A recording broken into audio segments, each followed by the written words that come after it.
The jungle swallowed the sound of everything except dying. 12 Navy SEALs were pinned inside a dried river canyon, 40 enemy fighters closing the walls from 3 directions, and the machine gun on the northern ridge had already torn through 2 men before anyone could process what was happening. 30 minutes until rescue. 30 minutes was a death sentence. Nobody knew there was a woman watching from a concealed position 800 meters northeast, a woman the military had quietly pushed out of service 8 months earlier, a woman whose personnel file listed her specialty as trauma nursing and whose combat history had been deliberately buried by the one officer who feared what it proved about him. She raised a rifle she was never supposed to carry again. The enemy had no idea they had already been marked. If this story already has you locked in, you're exactly where I want you. Follow this channel so you don't miss a single part, and drop a comment telling me what city you're watching from. I want to see how far this story travels. The assignment was supposed to be simple. That was what Captain Reed Holloway had written on the orders. Medical reconnaissance, low risk, observe and document. Lieutenant Nora Vasquez had read the paper 3 times in the dim light of the forward operating base, turning it over as if the back might say something more honest. It didn't. The words stayed the same. Observe and document. No engagement, no weapons discharge. She was going out as a medical specialist attached to an intelligence unit, not as a soldier, and Holloway had made that distinction loudly and specifically when he handed her the folder. "You're a nurse, Vasquez," he had said, not looking up from his own paperwork. "You're going out there to assess field medical conditions in the forward zone. That's it. I don't need you making decisions that aren't yours to make." She hadn't argued. She had learned, over 14 months at Callaway Ridge Forward Hospital, that arguing with Reed Holloway was like arguing with furniture. It didn't respond, and it didn't move, and the only person who ended up looking foolish was the one doing the talking. The hospital was a collection of prefabricated structures bolted together on the edge of a mountain range that didn't appear on most maps. It served as the primary medical installation for 3 forward operating units working in the surrounding territory, and it processed everything from broken bones to catastrophic blast injuries. Nora had been there since March, transferred after a posting in the coastal region ended badly, not because of her performance, but because of what she had said about someone else's. She had questioned a field decision. That was the short version. The longer version involved a training exercise that went wrong because a commander named Lieutenant Colonel Dale Morrow had ignored a medical advisory she submitted about heat exposure risk during a high-intensity drill. 3 soldiers had collapsed. 1 had required emergency transport. Nora had documented everything, filed the report through proper channels, and then made the critical mistake of saying it plainly in a room full of witnesses when Morrow tried to reframe the incident as a statistical anomaly. It wasn't an anomaly, she had said. It was a predictable outcome of a decision that ignored medical guidance. Morrow had looked at her the way powerful men look at inconveniences, with the specific flatness of someone already calculating how to make a problem disappear. 3 weeks later, she was transferred to Callaway Ridge. Most people at the hospital assumed she had done something minor and been shuffled sideways the way junior medical personnel sometimes were. Nobody asked questions. Nora didn't volunteer answers. She moved into the small quarters assigned to her, learned the layout of the hospital, and started doing her job. She was good at her job. That much was undeniable. The senior surgical team respected her precision under pressure. The corpsmen trusted her reads on incoming trauma. Even Holloway, who treated her with the specific brand of dismissal he reserved for people he had not personally approved of, couldn't argue with her outcomes in the trauma bay. What he didn't know, what nobody at Callaway Ridge knew, because Morrow had made sure the relevant sections of her file were flagged and buried under layers of administrative notation, was why Nora Vasquez could function in a trauma bay the way she did. She hadn't learned her composure in nursing school. She had learned it during 4 years attached to a special operations support unit working in 3 different conflict zones, where her job was not just to provide medical support, but to move with the teams, operate in forward positions, and handle casualty care under active fire. She had completed survival and evasion training. She had qualified on 3 different rifle platforms. She had spent 14 months as the sole medical specialist, embedded with a reconnaissance element that operated in denied areas, which meant she had also learned, out of necessity and quietly, how to do things that weren't in any nursing curriculum. The combat medic certification was in her file. Buried, but there. The marksmanship qualifications were in her file too, also buried. By the time she arrived at Holloway Ridge, she was, on paper, a trauma nurse with a slightly irregular posting history. That was all Holloway saw. That was all he wanted to see. "You're good in the bay," he told her once, when she had stayed 4 hours past the end of a shift to stabilize a soldier with a chest wound that should have killed him before he reached the table. "Stay in your lane and we'll get along fine." She had nodded. She had stayed in her lane. Until the morning of the reconnaissance mission, when she walked out into the jungle with a medical kit, an observation brief, and a suppressed rifle that technically didn't appear on her assigned equipment list. A weapon she had quietly negotiated from a sympathetic supply sergeant who had served in the same region she had years earlier, and who understood without being told that sending a woman alone into that terrain with nothing but a field kit was a certain kind of institutional stupidity. She had kept it in its case. She hadn't planned to use it. She really hadn't. The first 2 hours of the mission were exactly as boring as the briefing suggested. She moved through the outer jungle band, collected environmental samples, documented the water sources and shelter conditions she'd been asked to assess, and transmitted position checks every 40 minutes. The terrain was dense but manageable. The air was thick and wet with the kind of humidity that pressed against the lungs. She found a good elevated position mid-morning, a rock shelf angled above a dry river canyon, partially concealed by overgrowth, and settled in to eat and transmit her midpoint report. That was when she heard the helicopters that weren't supposed to be there. Not helicopters, rotors, distant, moving away rather than approaching. The echo of something that had just left. She went still and listened. The jungle gives information to people who know how to receive it, and what Nora heard in the layered silence after the rotors faded was the specific texture of tactical movement below. Boots on dry ground. Multiple sets. Moving in a pattern that was too deliberate to be wildlife. She moved to the edge of the shelf and looked down into the canyon. 12 men in SEAL kit were picking their way along the canyon floor below, moving toward the eastern outlet. She could see the team lead signaling from the front. Short, flat gestures that meant move fast and stay compressed. They were covering ground quickly, which told her they were already behind whatever schedule they were keeping. She watched them for 40 seconds before she saw the first indicator. It was on the northern ridge, a figure, prone, wearing the local camouflage pattern. Then another, 5 meters to the left. She counted quickly, scanning the ridgeline without moving her head. 4 on the north ridge. She shifted her angle and found 3 more on the eastern high ground, positioned exactly where the SEAL team was headed. Then she looked south and found the rest. They were good. She would give them that. The positioning was patient and geometric, designed to prevent any single exit point from being viable. The machine gun was on the northern ridge, angled to sweep the canyon floor. The heavy weapons position on the east would cut off the outlet the SEALs were moving toward. The southern group was the hammer. They would push in once the team was fully engaged with the primary fire. She counted again. 40 fighters, at minimum. Possibly more on the western side of the canyon where her angle was blocked. The SEALs had no idea. She pulled the rifle from its case. Her hands did not shake. They hadn't shaken in a long time, and she had mixed feelings about that. What it said about her, what she had become through the years of doing exactly this, watching fields of engagement from elevated positions and making calculations about human lives like she was solving a problem on paper. She wasn't proud of being calm. She was just calm. She pressed the transmit button on her radio and opened the observation channel. Holloway Base, this is Vasquez. I'm at observation point 7. I have eyes on a SEAL element moving through Canyon Bravo. They're walking into a surrounded ambush. I count 38 to 40 enemy fighters in prepared positions. The team has approximately 4 to 5 minutes before they're in the kill zone. Please advise.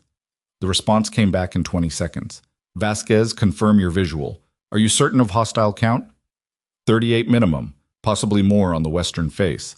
The machine gun on the northern ridge is already indexed to the canyon floor. The team has no idea. Another pause.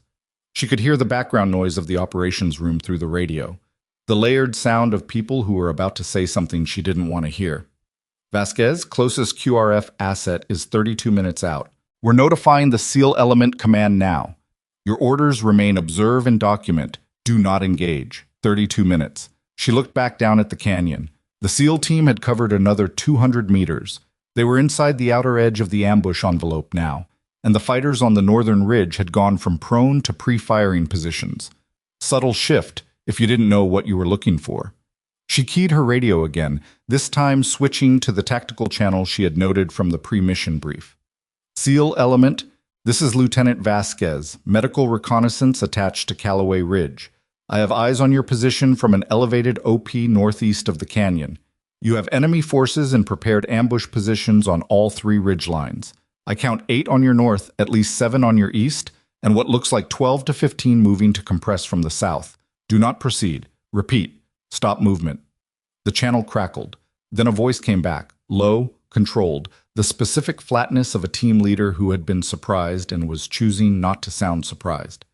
Vasquez, say your position.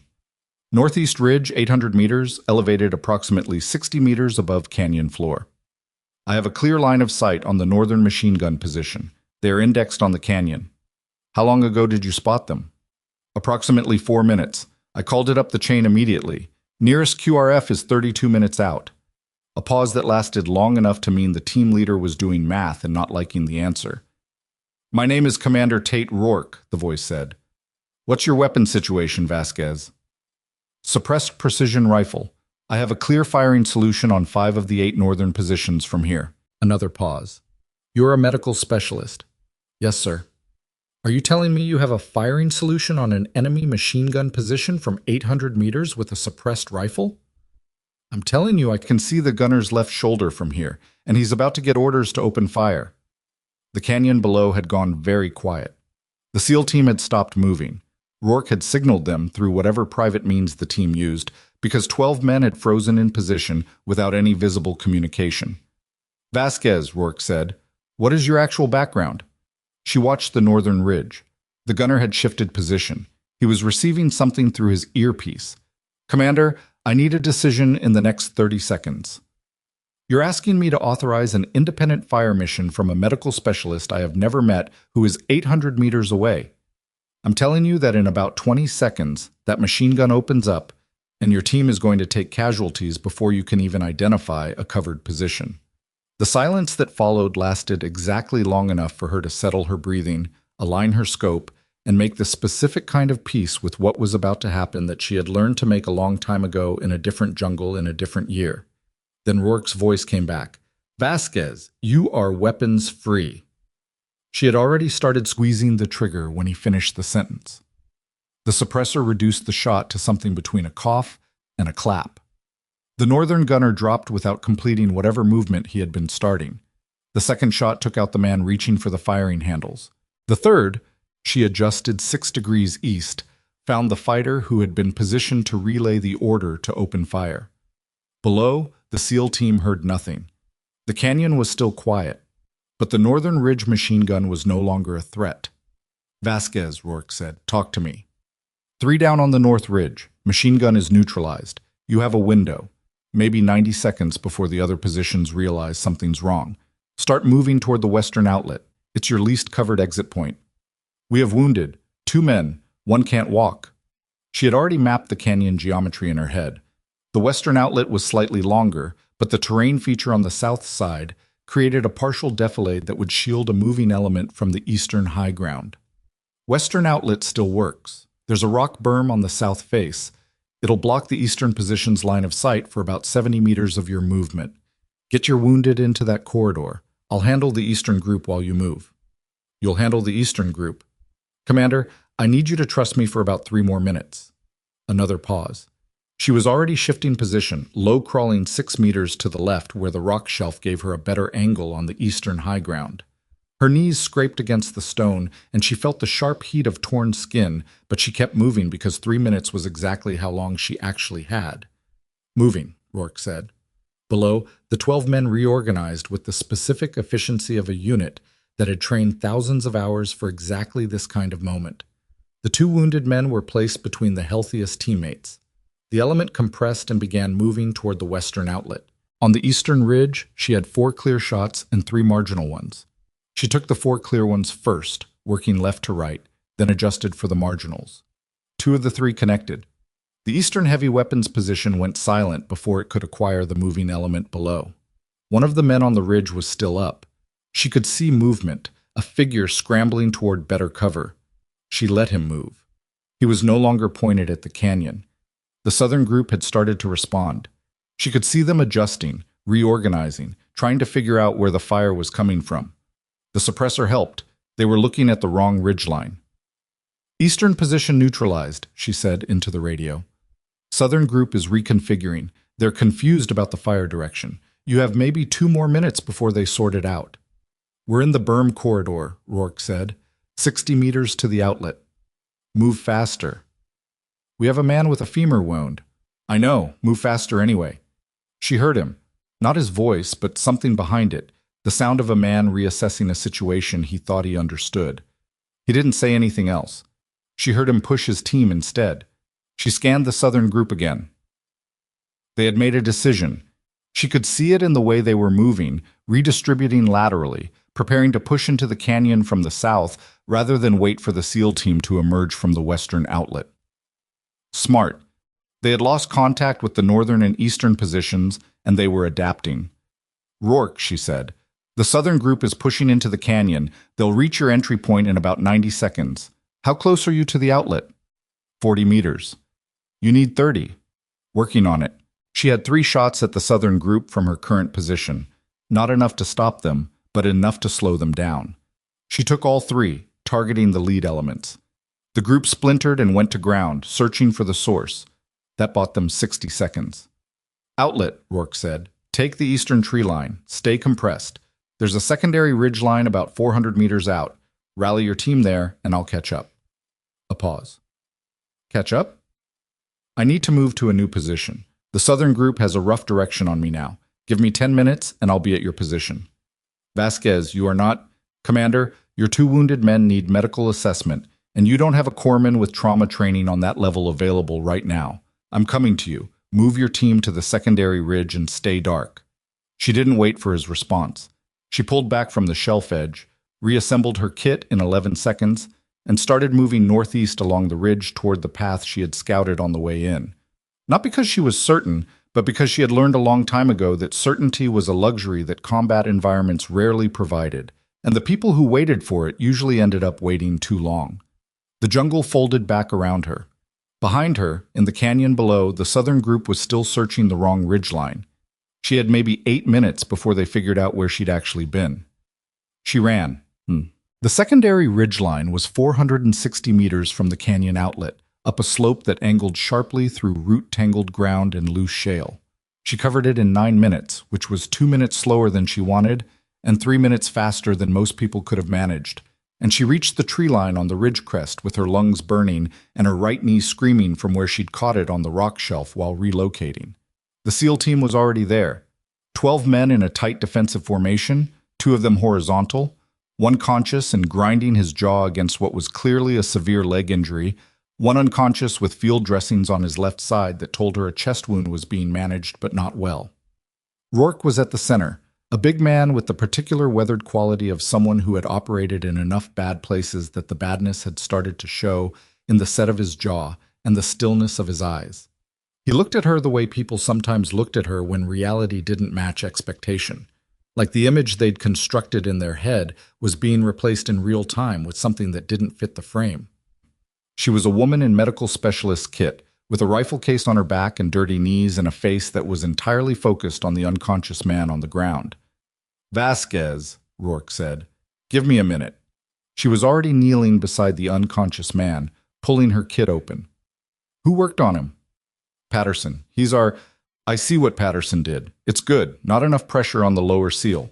She adjusted the field dressing with practiced hands, not gentle but precise, reseating the occlusive patch that had partially lifted from the moisture. "How long ago did this happen?" 20 minutes before you called in." "He's been hypoxic." She pulled a small assessment light and checked his pupils. Even response, slightly sluggish. "He's not in immediate danger, but he needs surgical intervention within 3 hours. What's your extraction timeline now?" "QRF confirmed 24 minutes." "That works." She moved to the leg wound. The soldier was conscious, pale, watching her with the specific focus of a man using concentration as a substitute for pain management. "What's your name?" "Decker," the soldier said. "Decker. The bone is intact. This is a through-and-through muscle wound. It hurts like it shouldn't be possible, and you're going to walk with a limp for 3 weeks, and then you're going to be completely fine. I'm going to pack this, and it's going to hurt more than it does right now." Decker's jaw tightened. "Do it." She did. He made one sound, short, involuntary, cut off immediately. Then he locked his teeth together and breathed through his nose while she worked. Rourke crouched beside her while she packed and wrapped. "I called it up to command," he said quietly. "Told them a medical specialist from Holloway Ridge coordinated the fire suppression from the observation point." She didn't look up from the dressing. "How'd that go?" "They're confused." A pause. "Captain Holloway wants you back at the hospital immediately upon extraction." "That sounds like Holloway." "You know him." "I know his type. He thinks what just happened is a problem he needs to manage." Rourke was quiet for a moment. She could feel him watching her hands, the economy of the movement, the absence of hesitation, the way she was working on a field trauma case, the way someone works on something they have done hundreds of times. "Vasquez," he said, "who are you actually?" She finished the dressing and sat back on her heels and looked at him. "Right now, I'm the person keeping your team alive until the helicopters get here." She held his gaze. "The rest of the answer is longer than we have time for." Rourke studied her for 3 full seconds. Then he nodded once, not a concession, but an acknowledgement, and stood and turned back to managing his team's defensive perimeter. She turned back to Decker and checked the dressing tension. "That going to hold?" he asked. "Until they get you to surgery, yes." She pulled a tourniquet from her kit and set it loose around his thigh, unfastened, ready if the blood flow shifted. "Don't move around more than you have to." "Not planning on it." Decker looked at her with something that wasn't quite gratitude and wasn't quite suspicion. It was the look of a person trying to reconcile 2 things that didn't add up. "You took out the machine gun nest." "I had a good angle." "From 800 meters." "The angle was good." "With a suppressed rifle that you—" He stopped, reconsidered. "You know what? I've decided I don't care about the background story. I'm just glad you were on the ridge." "Rest your leg." "Yes, ma'am." She was setting up a hydration line for the unconscious man, Peterson, according to the identifier on his kit, when one of the perimeter sentries hissed a warning and the entire team went immediately, instinctively silent. Rourke was beside her in 2 steps. "Contact," he said, barely moving his lips. "Southern slope, moving fast." She looked up. "How many?" "Kirby says 6, maybe 8. She processed that. The southern group had split. Part of them had continued searching the ridgeline for her original position. She could hear them distantly, moving on the wrong ridge. And part of them had found the SEAL team's trail and followed it up the slope. 6 to 8 fighters, 12 SEALs, 2 of them out of the fight, 10 capable operators. The math was manageable, but the noise wasn't. Any engagement on the slope would draw the rest of the southern group straight to them. She looked at the terrain. The slope below the ridge crest curled slightly south, and there was a natural funnel point about 40 meters downhill where the root system of 2 large trees created a choke feature. Anything moving up that slope would compress through that point. "I need 2 of your men," she said to Rourke. "Send them to that choke point at 40 meters. They hold on my signal, not before. Quiet suppressed fire only, no more than 3 shots each." She looked at him. "I'm going to go 30 meters to the east and draw them into the funnel. You're going to draw 8 fighters toward yourself. I'm going to make noise at a location where they can't fire at me effectively. Your men in the funnel take the shot when they're compressed." Rourke's expression didn't change, but something behind it shifted. "How long have you actually been doing this?" "Commander?" "Right." He turned and spoke quietly to 2 men, large, calm, the kind of physical stillness that meant experience. They moved immediately, drifting downslope to the funnel point with the absence of sound that only real training produced. Nora checked her rifle, moved east along the ridge crest, found a position with good cover and poor exposure, and waited. The sounds on the southern slope got closer. She made a very specific decision. A controlled small sound, the kind that the jungle makes when disturbed by something human-sized, something that carried direction but not location. She did it twice. Shifted a few meters. Did it once more. Below, the approaching group reoriented. She could hear the change in their movement pattern. They were tracking the sound, moving toward it, compressing through exactly the terrain feature she had identified. The shots from the funnel were quiet and fast, 4 of them. Not 6, not 8, just 4, because the remaining fighters had apparently been trailing the forward element, and the forward element was no longer in a position to make decisions. Silence. Then Rourke's voice in her earpiece, very dry. "How did you know they'd go through the funnel?" "They were moving fast and uphill," she said. "People moving fast uphill take the path of least resistance. The funnel was the path of least resistance." She was already moving back toward the team position. "QRF timeline? 17 minutes. Helicopters will draw the rest of the southern group. We need to move the wounded another 100 meters north. There's a clearing with better approach for the birds. I see it on the map. Move now. I'll cover the southern slope while your team relocates." Vasquez. 17 minutes, Commander. We argue about this later. She took the southern slope position and held it while the SEAL team moved the wounded to the northern clearing, and the jungle gave her nothing else to worry about for the next 12 minutes. And then she heard the distant rotors of the QRF coming in fast and low from the east. She let herself breathe, just for a moment.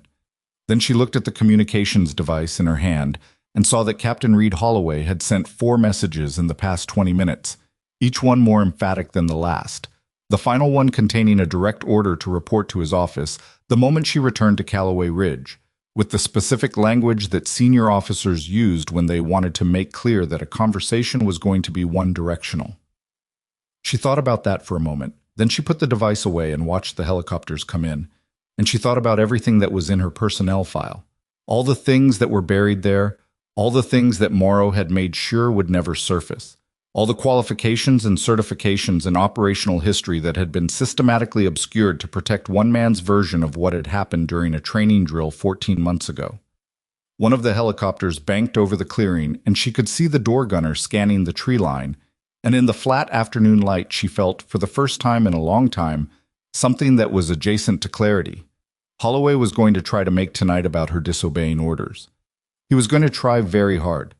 What he didn't know, what he couldn't know, because the file was buried and the people who knew weren't talking, was that the weapons-free authorization from Commander Rourke existed, that the radio transcript existed, that 12 living Navy SEALs existed, 2 of them stable, all of them breathing because of decisions she had made from a rock shelf 800 meters above a canyon floor.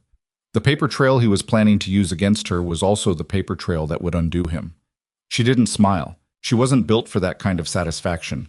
But she felt the weight of the next 24 hours settle into her shoulders with the specific density of something that was going to be very difficult and probably necessary, and she picked up her kit and walked toward the clearing as the helicopters touched down and the rotors filled the jungle with noise. Behind her, somewhere on the wrong ridge, the remnants of the southern group were still searching for a woman who had already moved on. The helicopters were still running hot when they touched down at Callaway Ridge, rotors kicking dust into the floodlights that ringed the landing pad, and Nora was the last person off the second bird because she had spent the flight monitoring Peterson's breathing and adjusting the occlusive patch twice when his oxygen saturation dipped below acceptable numbers. By the time she stepped onto the pad, the medical team was already moving both wounded men toward the trauma bay on rolling gurneys, and the night air smelled like fuel and wet earth and the specific chemical sharpness of field dressings. Commander Rourke was waiting beside the pad perimeter.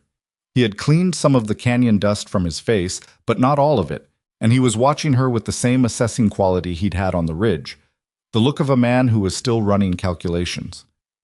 "Peterson?" he asked. "He needs surgery in the next hour and a half." His pressure was holding on the flight in. "Your surgical team is good. If they move fast, he'll be fine." She pulled the rifle case from her shoulder and let it hang at her side. "Decker's wound is packed correctly. He needs debridement and a proper closure, but nothing acute. He'll be annoying everyone in recovery by tomorrow morning." Rourke almost smiled. It didn't quite finish. "Holloway's inside," he said. "He's been on the radio since we were 20 minutes out." "I know." "He filed an incident report about your weapons discharge before the QRF even landed." She absorbed that without any visible reaction, which was easier than it should have been, because she had already understood, somewhere over the jungle on the flight back, that Holloway's first move would be exactly this, to get his version of events into the official record while her version was still in the field. It was a bureaucratic instinct, the kind that operated on muscle memory, the kind that men like Holloway had refined over years of making sure that when things went sideways, someone else's name was on the paperwork. What did the report say? Unauthorized weapons discharge, potential violation of mission parameters. He's recommending a formal inquiry. She nodded slowly. There was no point in performing outrage about it. The outrage was there. She could feel it, compact and cold, somewhere below her sternum. But she had learned a long time ago that outrage without leverage was just noise. And right now Holloway had the institutional standing, and she had dirty knees and a rifle she wasn't supposed to be carrying. Go check on your men, she told Rourke. Peterson's going to want a familiar face when he comes out of surgery. Rourke held her gaze for a moment. This isn't finished, he said. It wasn't a question. No, she agreed. It isn't. She walked toward the hospital. Holloway found her in the equipment wash station outside the trauma bay, where she was breaking down the rifle for cleaning with the automatic movements of someone who had done it 10,000 times. He came through the outer door with two other people, Major Fenn Aldridge, the hospital's administrative officer, and a younger man she didn't recognize who was carrying a digital recorder, and the specific discomfort of someone who had been handed a job he wasn't sure he wanted. Holloway stopped 3 meters away. He was a compact man, gray at the temples, with the bearing of someone who had spent his career in administrative medicine and wore it as armor. He looked at the rifle components laid out on the cleaning surface, and his expression settled into something that wasn't quite anger and wasn't quite satisfaction. It was the look of a man who had found exactly what he was looking for. Lieutenant Vasquez, he said, you discharged a weapon in a combat zone without authorization. She kept her hands moving on the components. I had weapons-free authorization from Commander Rourke, she said. Transmitted on the tactical channel at 1437. It's on the radio log. You are a medical specialist. You were deployed on a medical reconnaissance mission. Commander Rourke does not have the authority to issue a weapons-free authorization to a non-combat designated personnel asset. She set down the barrel assembly and looked at him. 12 SEALs were surrounded by 40 enemy fighters with a machine gun indexed on their position. Their QRF was 32 minutes out. I had a firing solution on the machine gun nest, and I used it. She kept her voice level. The alternative was watching them die. The alternative was following your orders. My orders were observe and document. I documented. Then I prevented a mass casualty event. Aldridge shifted his weight slightly beside Holloway. He was a quieter man, more careful. The kind of administrator who recorded everything because he'd seen enough institutional chaos to know that the details mattered later. He didn't say anything. He was watching her hands. Holloway took a half step forward. This isn't about what you did out there. This is about what you are, Vasquez. You are a trauma nurse. That is your designation. That is your operational role, and you exceeded that role without authorization in a manner that will now require a formal inquiry to resolve. I am placing you on restricted duty pending review. She looked at him for a moment. The rifle was nearly cleaned. She finished the last component, laid it out in sequence, and began reassembling it with the same deliberate economy. Holloway watched her do this with an expression that was moving from confident toward something less comfortable, because there was something about the way she handled the weapon that didn't fit his version of who she was. Restricted duty, she said, effective immediately. You're confined to the hospital grounds. You will not communicate with Commander Rourke's unit without my authorization, and you will surrender that weapon to the armory by 0600. The weapon is registered to me through a valid supply authorization, which I am revoking.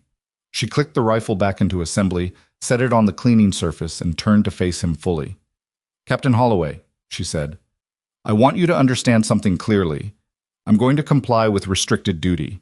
I'm going to attend whatever inquiry you file. And I'm going to bring every piece of documentation I have, radio logs, medical assessments, field reports, and my complete personnel file. She paused. My complete personnel file. Something changed in Holloway's face. It was small, a tightening around the eyes, a fractional stillness. But she had spent enough time reading people under pressure to know what it meant. He knew about the file, or he suspected. He had received her at Callaway Ridge from Morrow's administrative transfer, and a man like Holloway didn't accept a transfer without understanding the context, which meant he had at least been told that there were sections of her history that were flagged, even if he hadn't been told specifically what was in them. He recovered quickly. Report to my office at 0800, he said. Then he turned and left, Aldridge and the recorder-carrying man following a beat behind. Aldridge glanced back once as he went through the door. His expression was unreadable, but the glance itself told her something, that he was paying attention in a way that wasn't entirely aligned with Holloway's agenda. She stood alone in the wash station and listened to the trauma bay on the other side of the wall, the controlled urgency of a surgical team working fast and competent, the particular rhythm of people who were very good at saving lives. She picked up the rifle and walked to the armory. She didn't sleep. There wasn't a version of the night where sleep made sense, so she didn't waste time lying in the dark trying to convince herself otherwise. She sat at the small desk in her quarters and went through everything she had: field notes, radio log references, the medical documentation she'd kept on Peterson and Decker during the flight, the precise timeline of the engagement written out in her own hand while it was still sharp. She also wrote a request. It was a specific kind of request, addressed not to Holloway and not to Callaway Ridge's administrative chain, but to an office that sat several layers above the hospital in the regional command structure, the office that handled inter-unit coordination for special operations support, the office that would have, in the normal course of events, a record of Commander Rourke's tactical radio transmissions. She wrote it carefully, without urgency and without accusation, because she understood that the tone of a document was part of its argument. She stated facts. She referenced timestamps. She noted that the radio log for the tactical channel at 1437 would contain Commander Rourke's authorization, and that her medical assessments of the wounded personnel were available for review, and that she was requesting that her complete personnel record be made available to the inquiry as specified by regulation. That last line was the one that mattered. It was phrased as a regulatory compliance request, which it technically was. It also happened to be the mechanism that would require someone to explain why a significant portion of her operational history had been flagged and suppressed in the first place. She sent the request at 0230 and then sat in the quiet for a while. The sound of the surgical bay had gone quiet an hour ago, which meant Peterson was out of the operating room and in recovery. She had checked with one of the OR nurses through the internal line. Stable, pressure good. The chest wound had been less complex than the field presentation suggested. The surgical team had closed cleanly. Decker was in a regular bed complaining about the food, which was a reliable indicator of someone who was going to be fine. She allowed herself a small private relief about that. At 0430, she heard something outside her door. Not threatening, just the specific sound of measured footsteps stopping, and then a knock that was too considered to be routine. She opened the door. Rourke was standing in the corridor. He had changed into a clean base layer and looked like he hadn't slept either, which she suspected was less about the events of the day and more about his natural operating rhythm. Some people calibrated that way. The aftermath of a crisis cleared their heads rather than clouding them. "Peterson's stable," he said. "I know. I checked." He nodded. Neither of them moved for a moment. "Can I come in?" She stepped back and he came through into the small room, which had a desk and a cot and a single chair and not much else.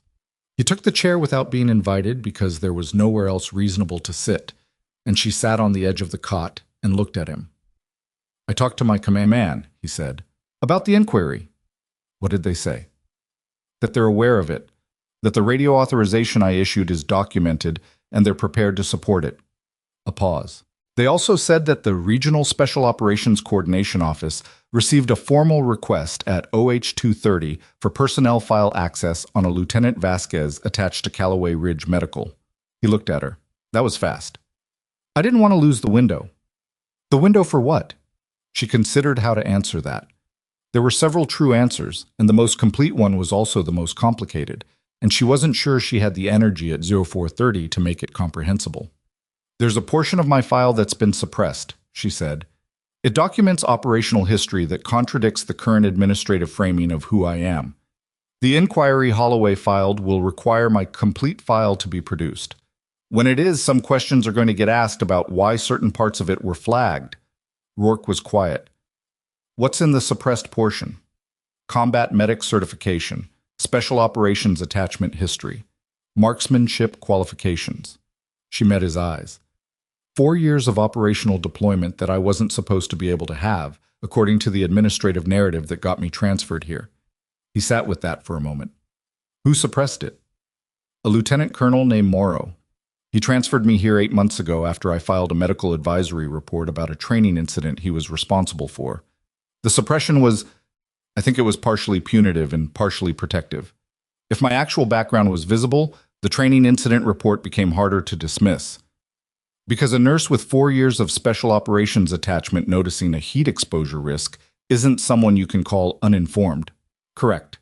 Rourke leaned forward with his elbows on his knees and looked at the floor for a moment. He had the specific quality of a man who was doing two things at once, processing information and deciding something.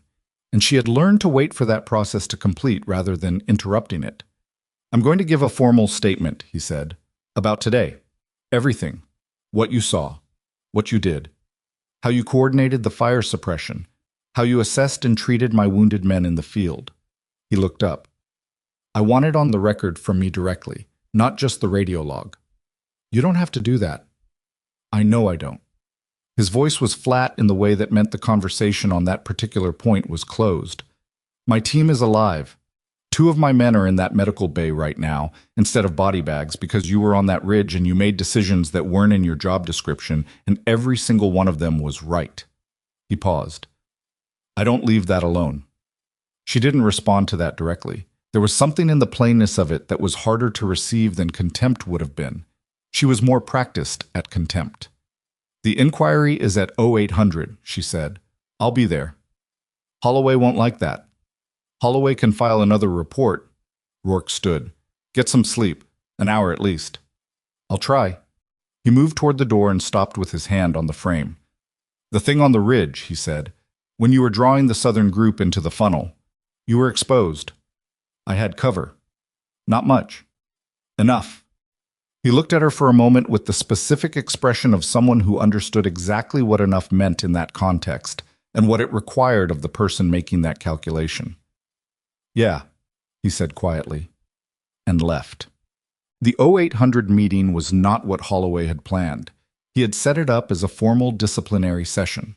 His office, his terms, Administrative Officer Aldridge present as recorder, the inquiry framework already drafted. He had spent the night, she suspected, constructing a procedural architecture that would move quickly from unauthorized weapons discharge to removal from operational posting before the radio logs could be formally reviewed. What he hadn't anticipated was Commander Rourke arriving with his unit's judge-advocate liaison, a quiet woman named Captain Sarah Briggs, who carried 2 folders and a calm that registered as immediately dangerous to anyone paying attention. Holloway looked at Briggs across the conference table with an expression that moved through surprise and into the specific controlled blankness of a man recalibrating. This is an internal administrative inquiry, he said. It is, Briggs agreed pleasantly. And Lieutenant Vasquez's actions yesterday directly intersect with a special operations tactical engagement, which places certain elements of this inquiry within my unit's jurisdictional interest. She set one of the folders on the table. Commander Rourke will be providing a formal witness statement. I'm here to ensure the procedural framework accommodates that. Aldridge wrote something in his notebook. His face was professionally neutral, but she caught the small adjustment in his posture, a slight orientation toward Briggs, the body language of someone who was now paying attention to a new center of gravity in the room. Holloway looked at Nora. She looked back at him. The inquiry began. Holloway led the first portion with the precision of someone who had rehearsed it. Mission parameters, the specific language of her orders, the unauthorized deviation, the weapons discharge. He was methodical. He cited regulation numbers. He was careful not to phrase anything as accusation where procedure could do the same work. Then Rourke gave his statement. He was equally methodical. More so, actually. He walked through the timeline from the moment her voice came over the tactical channel, through every decision she had communicated, every firing solution, every medical assessment. He was specific about the machine gun on the northern ridge. He was specific about the timeline. 4 minutes until the kill zone, 32 minutes until QRF, 12 men in a canyon with no viable exit route. She stopped a 40 fighter-prepared ambush from a single elevated position using a suppressed rifle, Rourke said. Then she moved, re-engaged, coordinated a secondary elimination through a terrain funnel, and provided field trauma care to 2 of my men under active threat conditions. He looked at Holloway directly. If you're asking whether the weapons-free authorization I issued was within my operational authority, that's a question for Captain Briggs. If you're asking whether it was the right call, I'm telling you it was the only call. Holloway's jaw was set. The authorization may be defensible in isolation, he said. The question before this inquiry is whether Lieutenant Vasquez's deployment parameters. Captain Holloway. Briggs opened the second folder. I want to address the deployment parameters question directly because it requires some context that I believe this inquiry hasn't yet considered. She produced a document and set it face up on the table. This is a certified copy of Lieutenant Vasquez's complete service record, including the sections that were administratively flagged at the time of her transfer to this posting. Holloway went very still. Nora watched him. She had been watching him the whole time, in the way she watched a surgical field, tracking the indicators, looking for the moment when the body stopped cooperating with the plan. That moment was now. The flagged sections, Briggs continued, document 4 years of Special Operations Support deployment, including 2 combat zone postings, a combat medic certification, marksmanship qualifications at expert level on 2 platforms, and a formal commendation for field medical performance during a denied area reconnaissance mission in the 2nd operational year. She looked up from the document. Her deployment parameters were set without reference to this record. I'd like to understand why. Aldridge had stopped writing. He was reading the document that Briggs had set face up on the table, and his expression had shifted from professional neutral to something that was much more careful and much more attentive. Holloway said nothing. The silence in the room lasted exactly long enough for everyone in it to understand what the silence meant. This inquiry is going to require a broader scope, Briggs said, and her voice was completely even, completely professional, and entirely without mercy. I'm recommending a formal review of the transfer documentation from Lieutenant Colonel Morrow's command, specifically the administrative flagging of the service record, and the circumstances that produced the current deployment framing. She closed her folder. I think that's probably going to be more productive than a disciplinary action against the person who saved 12 lives yesterday. Holloway's mouth opened, then it closed. Then he looked at Nora, and in his face she saw the specific rearrangement that happened when a man who had been certain of something became uncertain. Not guilty, not yet, but uncertain, which was the beginning of the same thing. The inquiry was formally suspended pending scope review at 0917. Nora walked out of the conference room into the corridor and stood for a moment with her back against the wall and her eyes on the ceiling and just breathed.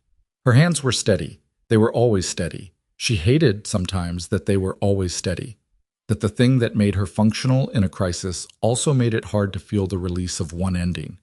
She heard the conference room door open and Aldridge came out. He walked past her, then stopped. "Lieutenant," he said without turning around, "the flagging on your file. Did you know about it when you arrived here?" "I suspected," she said. "I didn't have confirmation until this morning." He was quiet for a moment. "It was irregular," he said. "The flagging. I reviewed the transfer documentation when you came in. There were administrative anomalies I didn't pursue because the posting seemed routine." Another pause. "I should have pursued them." She didn't respond immediately. This was the kind of admission that could be taken several ways, and she was careful about the way she received it. "You're pursuing them now," she said.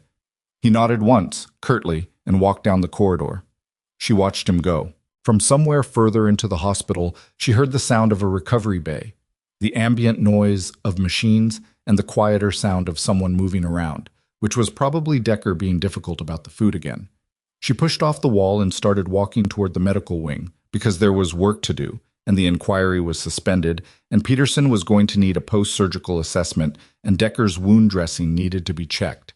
And those things were concrete and real, in a way that the politics of the conference room were not. She was halfway down the corridor when the base alert tone came through the overhead speakers. Not the full emergency alarm, but the secondary notification, the one that meant command attention required, not immediate physical threat. Then the base communications officer's voice came over the system, crisp and flat. "All senior personnel, this is a command notification. Regional Command has initiated a formal investigation under Article 7 of the Special Operations Coordination Directive. The subject of investigation is the administrative handling of transfer documentation for personnel assigned to Callaway Ridge over the preceding 14 months. A pause.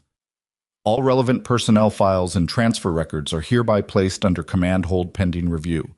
No modifications, deletions, or amendments to personnel records will be authorized until the investigation concludes. The corridor went quiet. Down the hall, a door opened and Holloway stepped out of a side office. He had a phone in his hand and his face had the specific color of someone who had just received news that the situation had moved several steps beyond his control while he wasn't looking.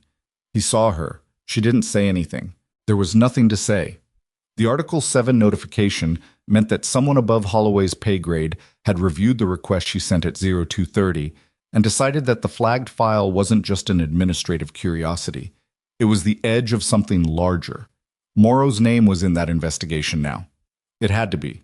And Morrow, wherever he was, would know it too. Holloway stood in the corridor looking at her with his phone in his hand, and she could see him calculating. Not threatening anymore, but calculating. The specific arithmetic of a man deciding how much of what was coming was going to land on him and how much he could redirect.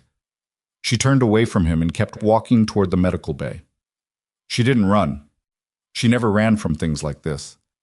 But behind her she heard Holloway's voice, low, quick, clearly talking to someone on the phone, and she heard one name in the middle of it that stopped her for just a fraction of a second before she kept moving. Morrow. He was calling Morrow. She didn't know what that meant yet, but she knew, with the specific certainty of someone who had watched enough situations collapse from the inside, that a man calling the person who created the problem meant that the problem was bigger than anyone in this corridor currently understood.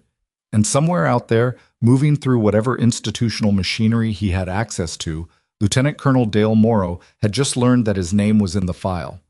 The call Holloway made lasted 4 minutes and 30 seconds. She knew this because Aldridge told her later. Not directly, not as a confession, but as one of those sideways pieces of information that careful administrators sometimes release when they have decided, without announcing it, which side of something they are on. He had been standing near enough to the side office to hear the duration, if not the content, and he mentioned it with the specific casualness of a man who understood that duration was itself information. 4 minutes and 30 seconds meant the conversation had substance. A man calling to say your name came up. Watch yourself lasted 90 seconds at most. 4.5 minutes meant Holloway was relaying detail, receiving instruction, or both. Nora spent the morning doing exactly what she would have done without any of it. She assessed Peterson post-surgery, checked his drainage output, reviewed the surgical notes with the attending physician, and updated the field trauma documentation with clinical annotations that would matter for his recovery timeline. She changed Decker's wound dressing. He tried to argue about the pressure of the packing, and she told him flatly that his preference wasn't a medical variable she was tracking, and he laughed despite himself, which told her his pain was manageable. She did all of this with the part of her mind that lived in procedure and muscle memory, while the other part ran a parallel track on everything she didn't yet know. Morrow had suppressed her file. That was documented now. Briggs had the certified copy, Aldridge had seen it, and the Article 7 investigation meant the regional command had formally acknowledged that the flagging required explanation. But acknowledgement wasn't accountability. Investigations could move slowly. They could be shaped. A lieutenant colonel with 14 years of operational history and institutional relationships had tools available to him that a junior lieutenant on restricted duty did not. The question she kept returning to was why Holloway had called him. A guilty man calls a lawyer, a frightened man calls an ally. Holloway calling Morrow suggested he was both, that his connection to the suppression wasn't just administrative, that he had known what was in the flagged file when he received her transfer, and that the two of them had an understanding that was now at risk. She finished Decker's dressing and he was watching her face. "You're thinking about something that isn't this room," he said. "I'm thinking about your wound closure. The muscle approximation is slightly off from the field pack. It'll heal clean, but it's going to pull for about 2 weeks. That's not what your face looks like." She secured the last piece of tape and stood. "Rest the leg," she said. "You should eat something," he said to her back. "I'm serious. You look like you've been running on nothing since yesterday." She paused at the door. "There's a cafeteria." "I know where the cafeteria is." "Then you know what to do with that information." She heard him make a sound that was mostly amusement and partly something more genuine, and she went out into the corridor before he could attach any more words to it. She didn't go to the cafeteria.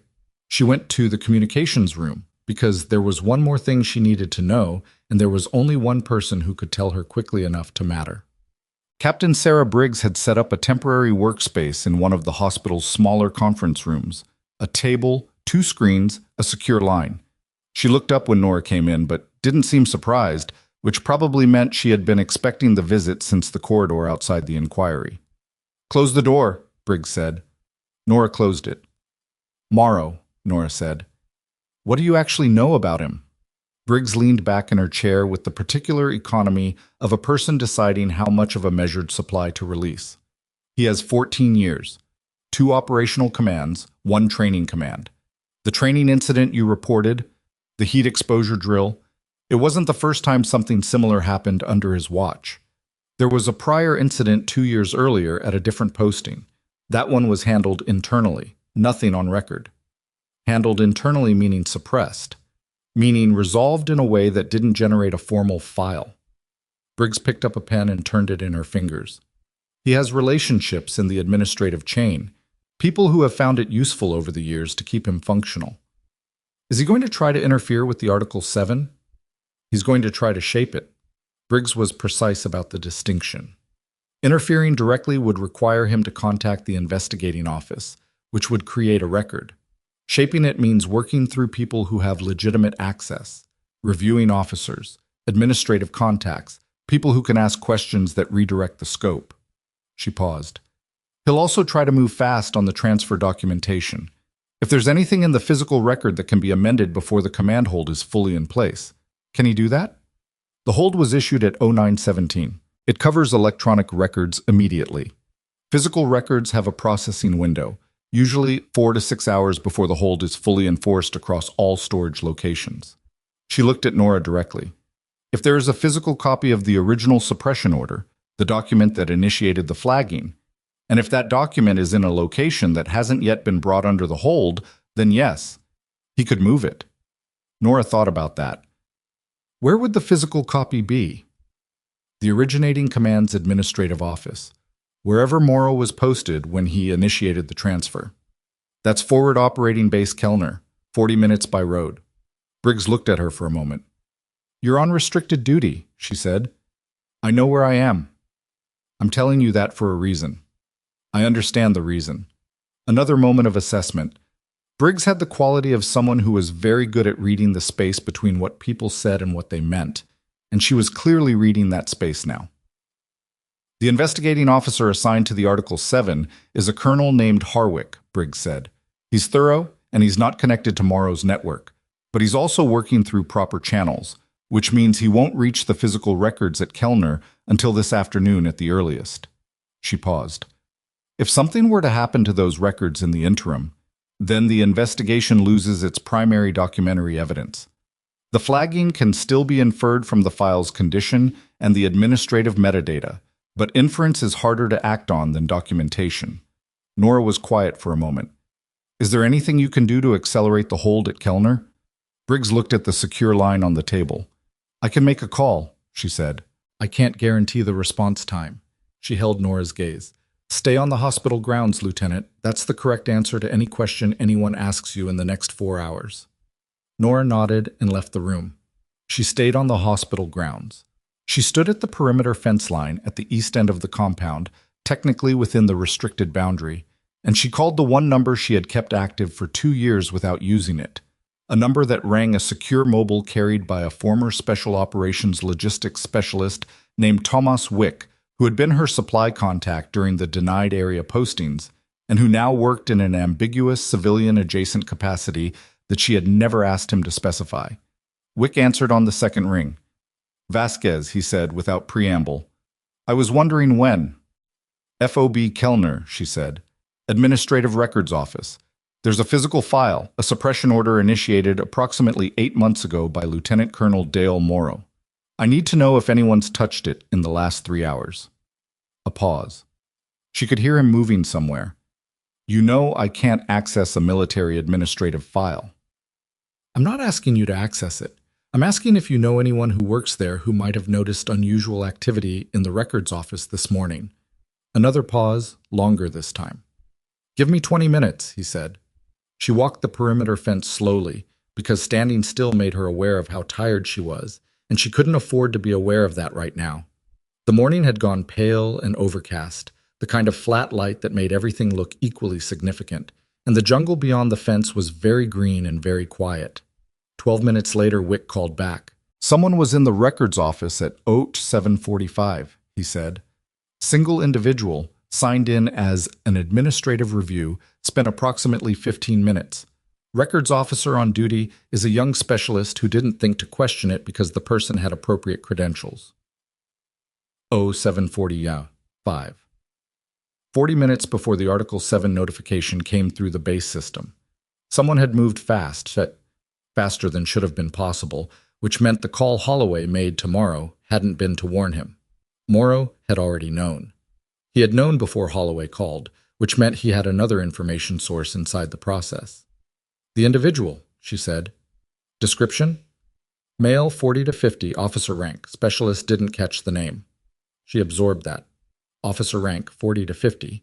That described Morrow and also described approximately 40% of the senior staff in the regional command structure. "Anything about what he accessed?" Specialist said he requested a specific file by number. Didn't take anything out, as far as she could see, but she was covering the front desk and had her back turned for part of it. Didn't take anything out, which meant either he hadn't found what he was looking for, or he had done something to it in place. Amendment, removal of specific pages, substitution. "Wick," she said. "Thank you." "Don't get killed," he said, and disconnected.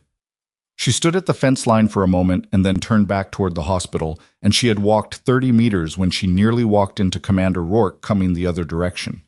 He stopped. She stopped. "I was looking for you," he said. "I was at the perimeter." "The perimeter is technically within the restriction boundary. I know." He studied her face for a moment. "Something happened," he said. It wasn't a question. "Morrow sent someone to the Phoebe Kellner Records office at OH745, before the Article 7 hold. Someone with credentials." Rourke went very still in the way he went still when he was processing something tactical. "What was in that office?" "The physical suppression order, the original document that initiated the flagging on my file. Without it, the investigation has to work from metadata and inference rather than hard documentation. And if it's been tampered with, then Morrow has bought himself time, possibly enough time to work the administrative contacts Briggs mentioned and narrow the investigation scope before it reaches him." Rourke said something short and flat that she decided not to register. "I'm going to call Harwick," he said, "the Article 7 investigator, directly." Briggs said he works through proper channels. He works through proper channels until a commander in his operational chain tells him there's a time-sensitive evidence situation. Rourke's voice had the particular flatness that meant he had already decided. "That's my call to make." She started to say something and he held up one hand. Not dismissive, just precise. "You saved my team," he said. "I'm not interested in watching the person who did that lose a paper war because someone with connections got a head start. Let me make the call." She looked at him. "Okay," she said. He pulled out his phone and walked toward the building. She stood in the pale morning light, and for just a moment she felt the full weight of how tired she was. Not physically, though that was also true, but the specific exhaustion of being inside a system that kept requiring her to fight for the legitimacy of things that should have been self-evident. She had saved 12 men. She had done it correctly, with sound tactical judgment and appropriate medical care. And the machinery of institutional management was still grinding, still looking for the angle that would reduce what happened to something manageable, something that didn't require anyone to examine why a qualified officer's record had been buried for 8 months to protect a man who had let 3 soldiers collapse in a training drill. She breathed out slowly. Then she went back inside to check on Peterson. But Harwick arrived at Callaway Ridge at 1340. He was not what she had expected. She had expected the particular bearing of an investigator who had learned to perform authority, the deliberate pacing, the significant pauses, the management of information as a power resource. Harwick was a small, unremarkable man in his 50s with the kind of face that didn't register in memory until you noticed his eyes, which were the specific pale gray of someone who had been paying very close attention for a very long time. He moved through the hospital's administrative section with the quiet efficiency of a person who already knew where everything was, even though he had never been there before, which told her he had done his preparation work before arrival. He came to find her in the medical bay. Not the conference room, not Holloway's office. The medical bay, where she was reviewing Peterson's afternoon labs. "Lieutenant Vasquez," he said, I'm Colonel Harwick." "I know," she said. He looked at the lab results she was holding. "Post-surgical review?" "Hemoglobin's recovering well. He'll need iron supplementation for about 3 weeks." She set the paper down. "You're not here about the labs?" "No." He pulled a chair from the corner without being invited and sat down with the ease of someone who had learned that the absence of ceremony made people more honest. "I want to talk about the timeline, specifically the gap between the suppression order being initiated and your arrival at this posting. 8 months, during which you were operating as a trauma nurse with no acknowledgement of your prior operational qualifications." "Correct." "Who at this posting knew?" "Holloway received my transfer documentation. He would have seen the flag on the file. Whether he was told what was behind it, I don't know." "He was told." Harwick said it plainly, without dramatic weight, as if it were simply a piece of information he was locating in the correct position. "I spoke with him this morning before I came here.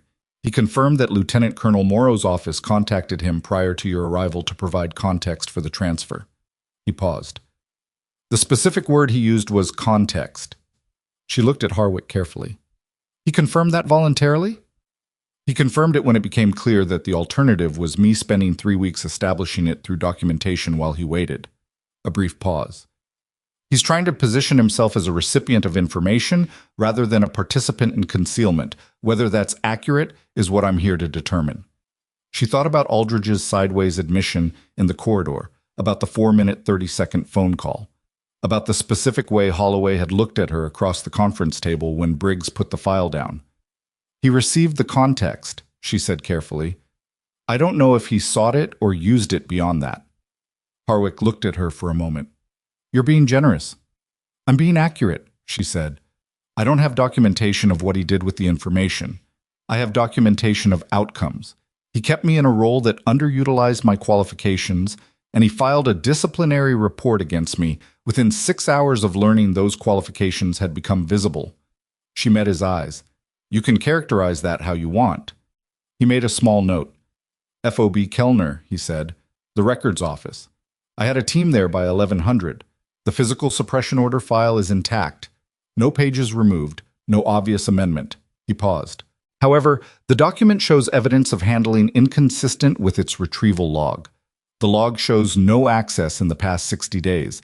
The physical condition of the file suggests recent handling. Someone looked through it and put it back." "That's the most probable explanation." Another pause. "Which means either they found what they were looking for and it was already gone, or they found it and decided that taking it would draw more attention than leaving it, or they were interrupted." Harwick's expression didn't change, but something behind it did.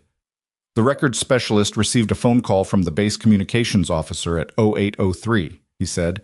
She stepped away from the desk for approximately 4 minutes. "To take the call." "Yes." She processed that. Someone had created the window, a 4-minute window during which the visitor had private access to the file. Not long enough to remove documents cleanly, but long enough to photograph specific pages with a phone. "He photographed what he needed," she said. "The file looks untouched because it is untouched. The information isn't gone. It's just also in his possession now." Harwick nodded slowly. "That's our working assumption." He closed his notebook. "Lieutenant, I want to be direct with you. The Article 7 investigation is going to establish what happened to your file. That process is going to take time, and it's going to be uncomfortable, and there will be people in the administrative chain who will try to narrow its scope. What I need from you is full documentation. Everything you have, everything you remember, every date and name and decision that you observed or were subject to. Not just the events of yesterday. Everything from the training incident forward. That's a long document. I'm aware I have time." He stood. "You have good people on your side. Commander Rourke was extremely clear with me this morning about what happened in that canyon. Captain Briggs is good at what she does. And Major Aldridge has already submitted a formal anomaly report about irregularities he observed in your transfer documentation when you arrived." He paused. "Which means he noticed them at the time and said nothing, which he is apparently deciding to address now." She absorbed that. "Is that going to matter to the investigation?" "It matters that he's doing it now," Harwick said. It tells me the institutional conscience here isn't fully corroded. He moved toward the door. Get me that documentation by tomorrow morning, all of it. Yes, sir. He stopped at the door. The Canyon engagement, he said. I've read Rourke's statement. I've reviewed the radio logs. He looked back at her. 14 months. You spent 14 months in a posting that had you nowhere near your actual capability level. Yes. He looked at her for a moment with the particular expression of someone who has encountered an injustice that is both specific and familiar, not surprised, but not unmoved. That's a waste, he said simply. He left. She stood in the medical bay alone for a moment. Through the window, she could see the afternoon coming in gray and slow, and she thought about what 14 months actually meant, not in terms of career or frustration or the abstract sense of being wasted, but in the specific daily texture of it. Being precise and capable and invisible. Watching decisions get made that she could see were wrong and saying so into channels that were arranged to produce silence. Learning how to exist inside a structure that had decided who she was before she walked through the door. She picked up Peterson's lab results again. She wasn't looking at them. She was holding them because her hands wanted something to do. Her pager went off. She looked at it. Trauma bay. Incoming casualty from a training exercise on the Eastern Range. Blunt force chest trauma. Unconscious on arrival. Respiratory compromise. The message was 20 seconds old. She moved. The medical bay was 60 meters from the trauma entrance, and she covered it fast, pushing through the swing doors into controlled noise. 2 corpsmen, the attending physician Dr. Reyes, a gurney coming through the outside doors with a soldier on it who was blue around the lips and not moving his chest the right way. What do we have? She asked, moving to the gurney. 19-year-old, got hit by a vehicle during a range exercise. Blunt chest, probable pneumothorax. Lost consciousness at scene. Reyes was already listening with a stethoscope. Right side is silent. She looked at the chest. The soldier's trachea was deviated subtly but measurably left, neck veins distended. Tension pneumo, she said. He needs a needle now. I know what he needs. Then let's do it. Reyes gave her one sharp look and then moved because there wasn't time for anything else, and she was already prepping the second intercostal space when the soldier's pressure crashed on the monitor. The next 4 minutes were the kind of 4 minutes that had no room for anything except the work. When it was done, needle decompressed, breath sounds returning, pressure climbing back toward viable. Oh. She stepped back from the table and her hands were exactly as steady as they always were, which she noted and dismissed simultaneously. Reyes looked at her across the patient. You called it faster than I did, he said. Tracheal deviation was subtle. You might have caught it 30 seconds later. Intention pneumo 30 seconds is, I know what 30 seconds is. She wasn't saying it to score a point.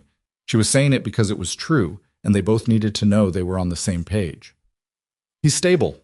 Let's get imaging and get a chest tube in. Reyes nodded. She moved to the sink to clean her hands and stood there for a moment with the water running and the adrenaline metabolizing in the specific way it did when a crisis resolved. Not relief exactly. More like the abrupt return of everything she had put aside to focus on the problem in front of her. The investigation. Morrow's photographs of the suppression order. Holloway's phone call. The 4-minute window at the Kellner Records office. Someone had organized that window very quickly. Someone had known that the Article 7 was coming before it was announced. Before the 0917 notification. Before Briggs made her recommendation. Possibly even before Nora sent the request at 0230. Which meant the information leak wasn't just Holloway calling Morrow. It was someone inside the process, someone in the regional command structure who had known the request was coming and had triggered the Kellner visit in the narrow window before the hold could be placed. She shut off the water and dried her hands. Her phone buzzed. She looked at it. A message from an unknown number, no name, just a string of digits that resolved into coordinates when she read them right. FOB Kellner coordinates. And below the coordinates, 4 words. He's still here. Come. She read the message twice. Her thumb hovered over the screen for a moment. Then she took a screenshot, forwarded it to Briggs, and to Harwick's number Briggs had given her, and stood very still while she thought about what to do next. Her restricted duty boundary was the hospital grounds. Kellner was 40 minutes by road. She had no transport authorization and no weapons clearance, and an ongoing disciplinary inquiry that would not survive her walking off base without authorization. She also had a message saying that whoever had accessed that file was still at FOB Kellner, and she didn't know yet if the person who sent the message was trying to help her or trying to move her off the hospital grounds for a reason that had nothing to do with helping her. She stood in the trauma bay with clean hands and a buzzing phone and made herself think clearly about something that was very difficult to think clearly about. Then the base alert tone sounded again. Not the secondary notification, not the administrative alert, but the primary alarm. The one that meant immediate physical threat, and it was followed 4 seconds later by the sound she recognized in her spine before her brain had fully processed it. Gunfire. Inside the perimeter. Not close. That was the first thing she registered. The shots were not close, not inside the building, somewhere on the eastern perimeter where the fence line angled toward the motor pool. 3 shots in quick succession, then a 4th isolated, then silence that had the texture of people who had stopped moving. She was already through the trauma bay doors before Reyes could say anything, moving into the corridor where 2 corpsmen had flattened against the wall with the instinctive response of people who had been trained for this but hadn't lived it yet. "Stay here," she told them. "Keep the patient stable." She didn't have a weapon. The rifle was in the armory, surrendered per Holloway's order, and she was standing in a hospital corridor in a medical specialist's kit with her phone and a trauma kit on the wall hook 6 meters away. She grabbed the trauma kit. The base security response was already moving. She could hear boots on the exterior walkway, radio traffic cutting through the air. She went to the nearest exterior door and pushed it open into the gray afternoon, not running directly toward the shots because running toward shots without information was how people ended up being a problem for the trauma bay rather than useful near it. She moved laterally toward a covered position near the generator housing, got eyes on the eastern fence line, and assessed. 2 security personnel were at the fence gate, weapons up but not firing.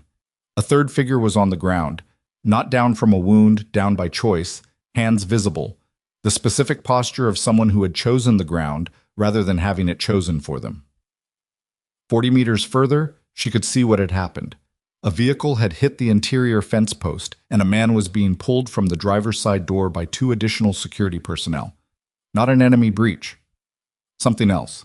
She moved toward the figure on the ground because that was what the trauma kit was for, and as she got closer, she saw that the figure was a soldier, junior rank, specialist level, with a cut above his eyebrow and the unfocused eyes of someone who had either hit his head or was in shock or both. She knelt beside him. "Can you hear me?"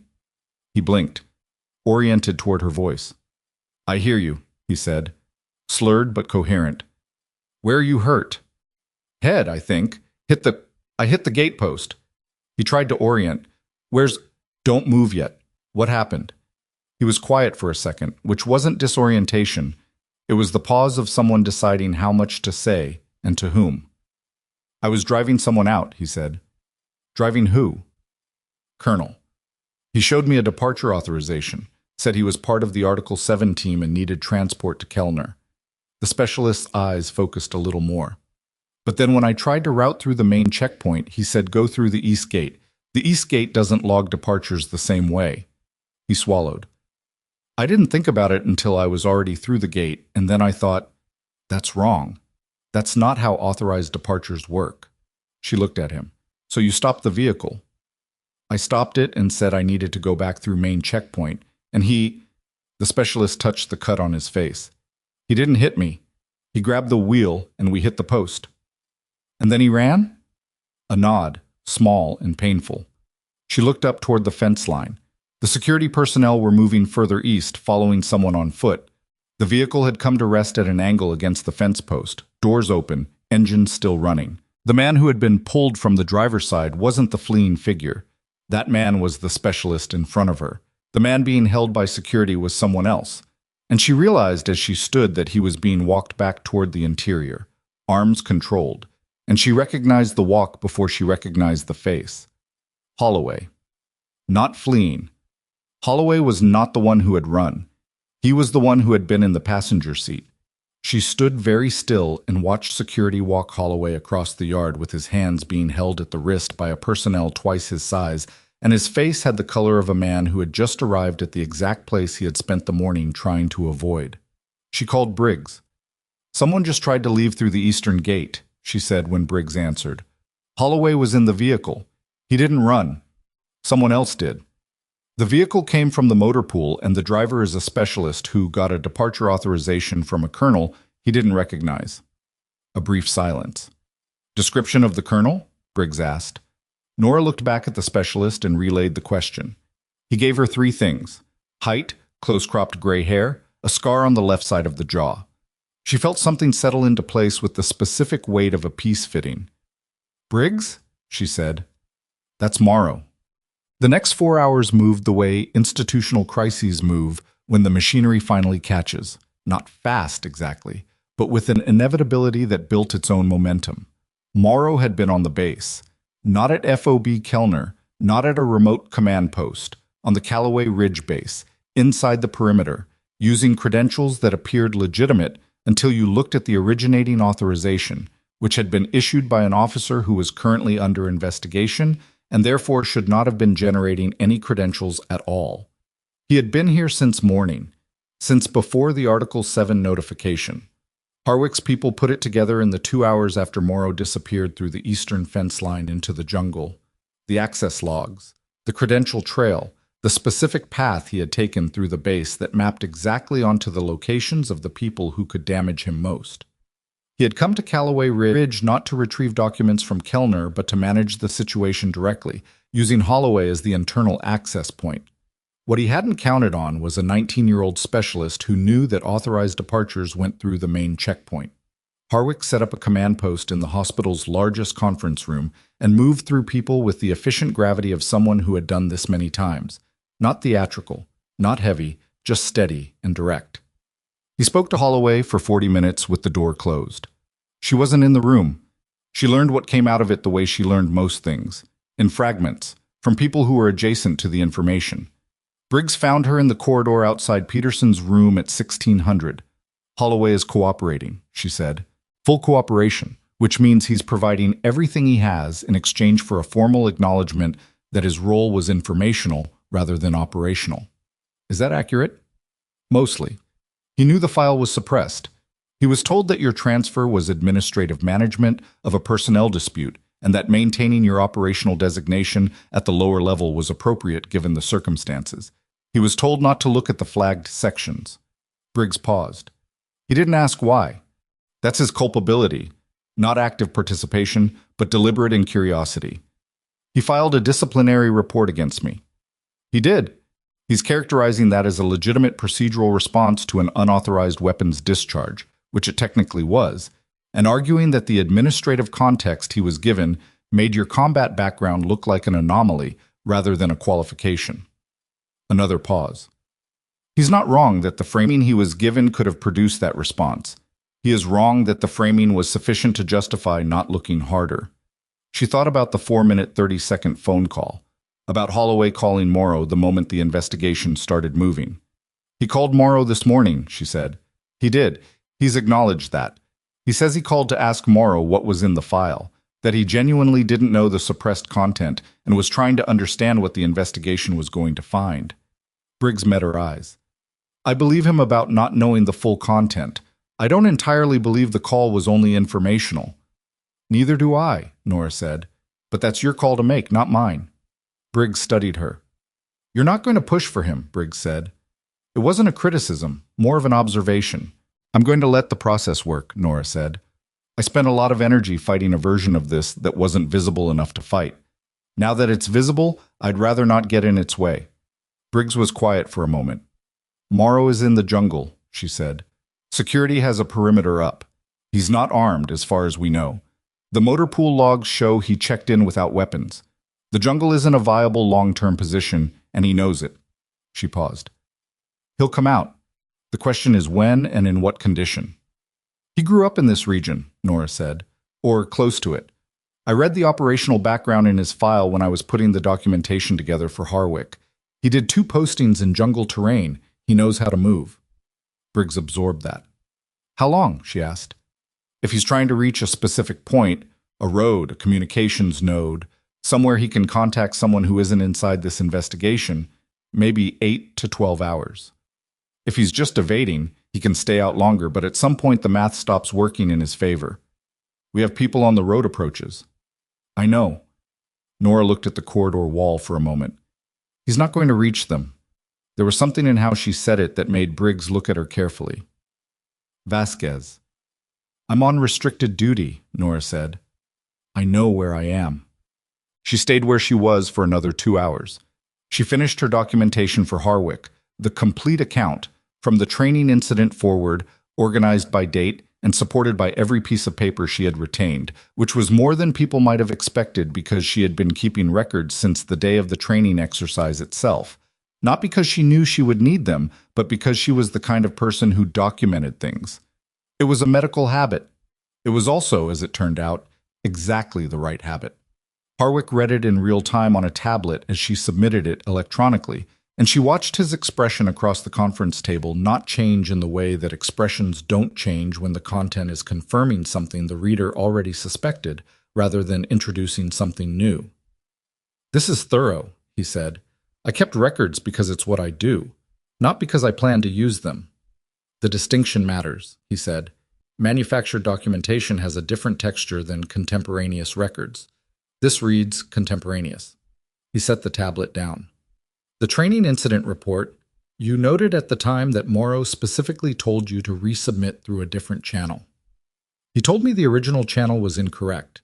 He specified that the report should go through unit administrative review rather than the medical advisory track, which meant it went to his own administrative officer rather than the independent medical board.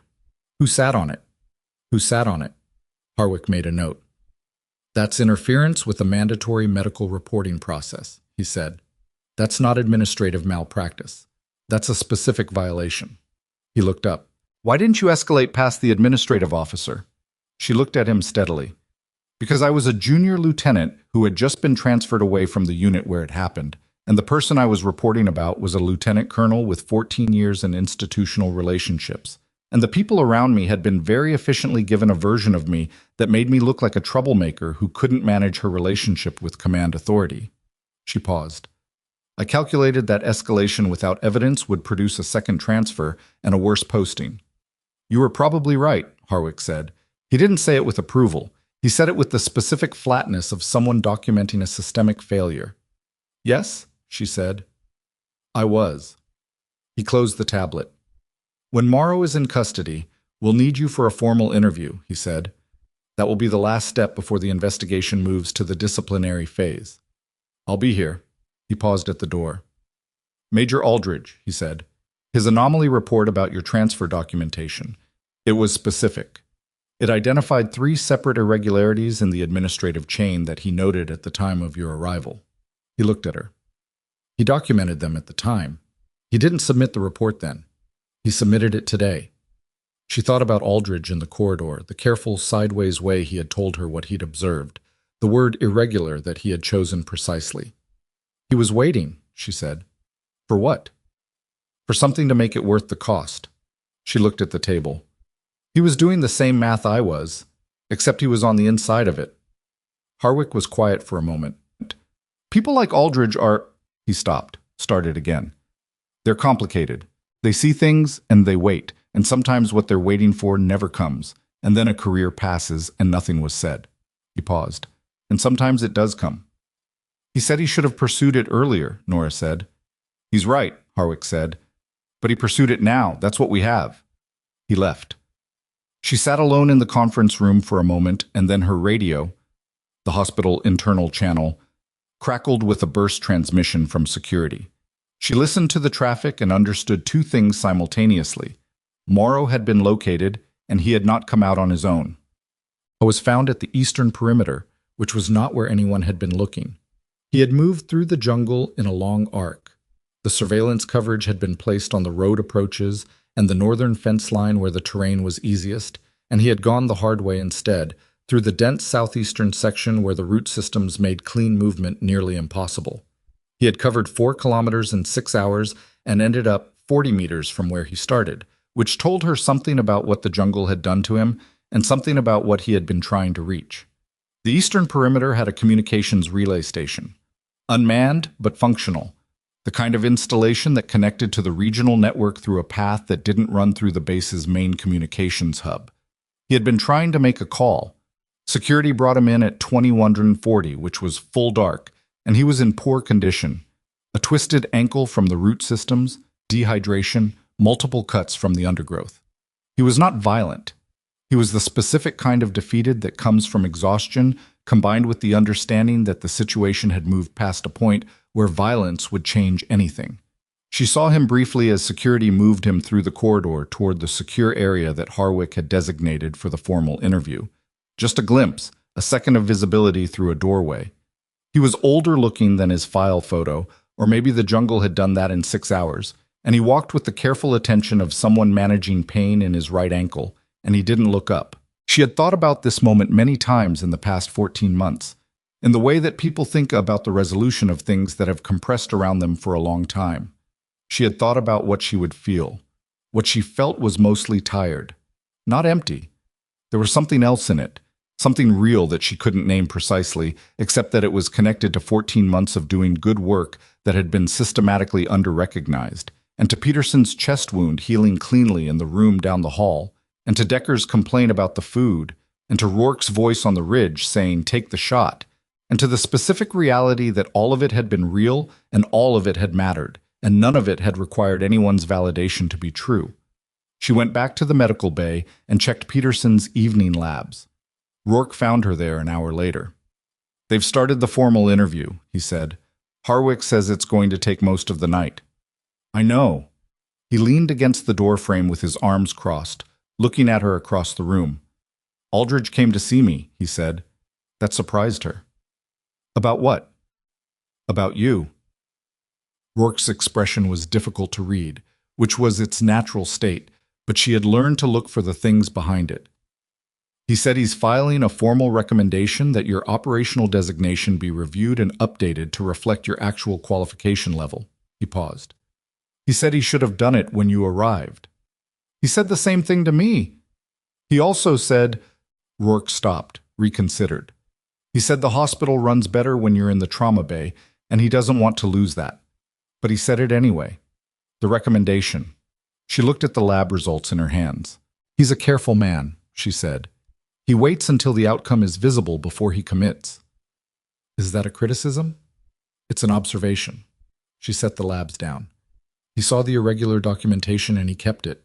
He waited 14 months, and then when the moment came, he submitted the anomaly report and gave Harwick 3 specific documented irregularities on day 1. She paused. "The records are meticulous.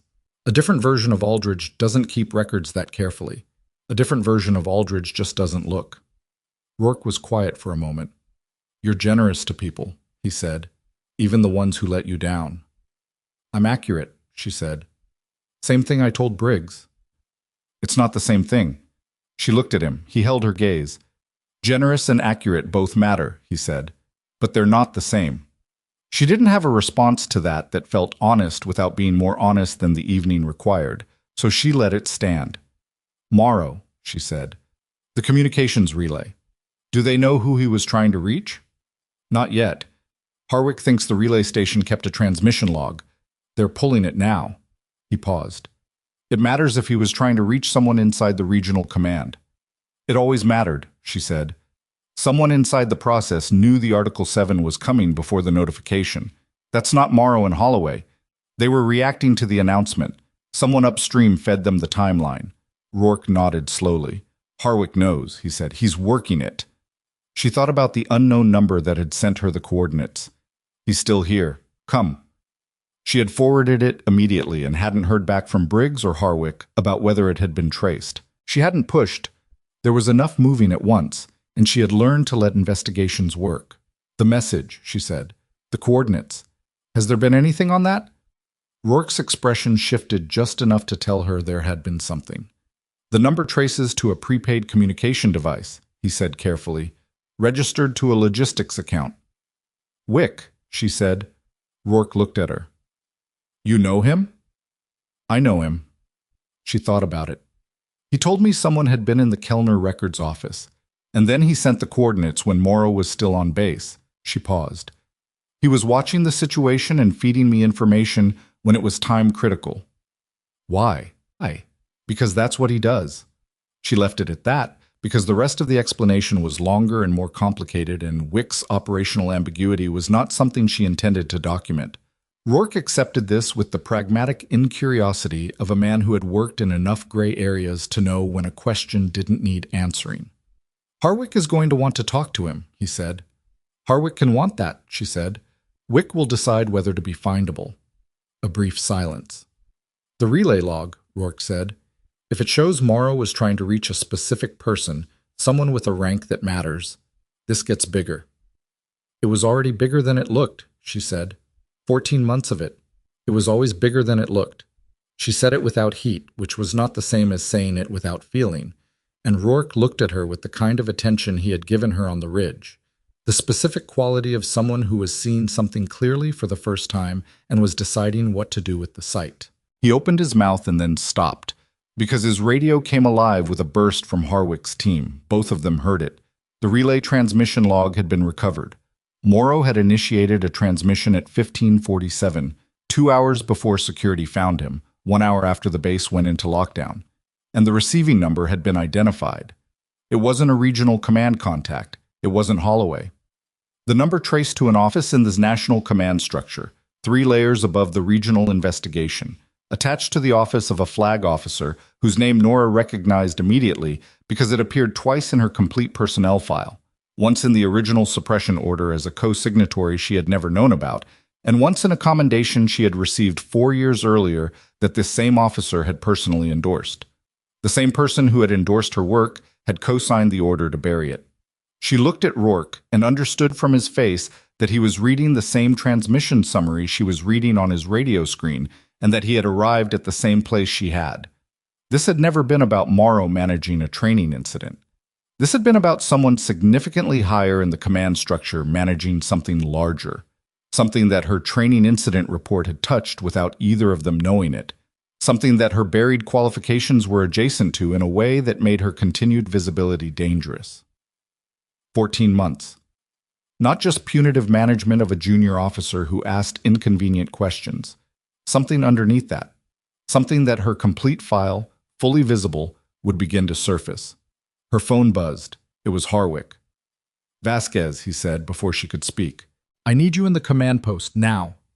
A pause, and in the pause she heard the quality of a man who had found something much larger than he had come here to find. "Bring everything." She was already moving. Behind her, Rourke was on his own radio, and she heard him use a word she had only heard him use once before. On the ridge, 800 meters above a canyon, in the 4 seconds before everything changed. He was calling for backup. The command post smelled like cold coffee and recycled air, and the specific tension of people who had stopped pretending this was a contained situation.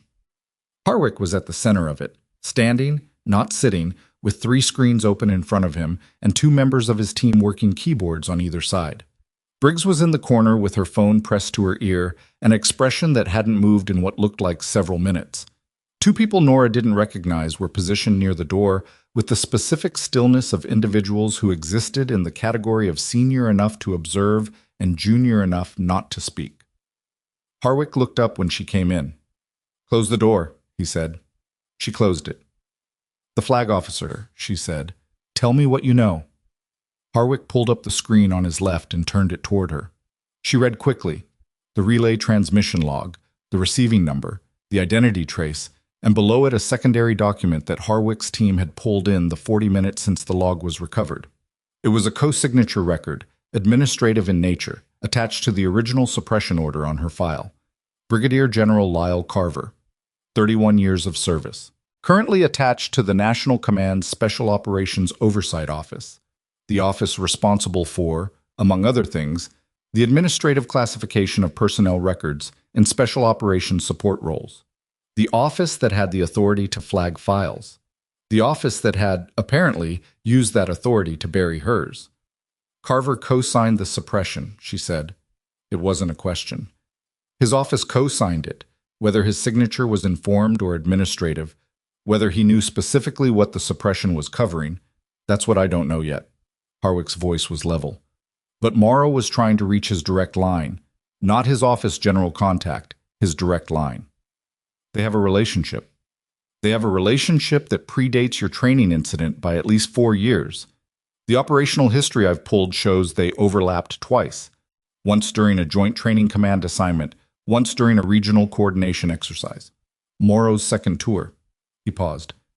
The commendation on your file. The one Carver endorsed in your second operational year. I know about it. Do you know what specific action it was for? She thought back. The commendation had been terse, formal, the kind of documentation that acknowledged a thing without specifying it in language that would be visible to anyone reviewing the file casually. It had referenced a medical intervention during a denied area operation. A casualty extraction, she said. A reconnaissance element that took fire. I was attached as medical support. The reconnaissance element was running intelligence collection on a logistics network connected to a military contracting operation, Harwick said carefully. The contracting operation had irregularities. The irregularities were documented by the intelligence element and submitted upward. He let that sit for a moment. The submission went to Carver's office. It was classified and filed. The contracting operation continued for another 11 months before it was shut down through a different investigative track. She looked at him. The file I was on, she said, the denied area posting, the intelligence we were collecting. Your medical role kept you adjacent to that operation without being formally part of it. You weren't the collector, but you were present during the period when the collection was occurring, and your commendation was written by Carver in a way that... He stopped. Chose the next words precisely. In a way that could, in retrospect, be read as establishing his awareness of your competence and therefore his motive for wanting your visibility managed. She sat with that. The room was very quiet except for the keyboards and Briggs's murmured phone conversation in the corner. He wasn't suppressing me because of Morrow's training incident, she said. The training incident gave Morrow the mechanism, Harwick said. The motivation for Carver to support that mechanism is older. You were adjacent to intelligence collection that documented irregularities that went through his office and went nowhere. You were a qualified, capable officer with a documented record of noticing things and filing reports about them. And your file, fully visible, would eventually surface your connection to that operation. He paused. I don't think Carver lay awake at night thinking about you specifically.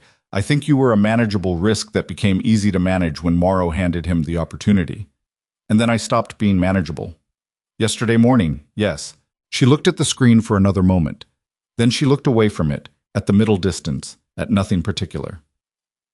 14 months.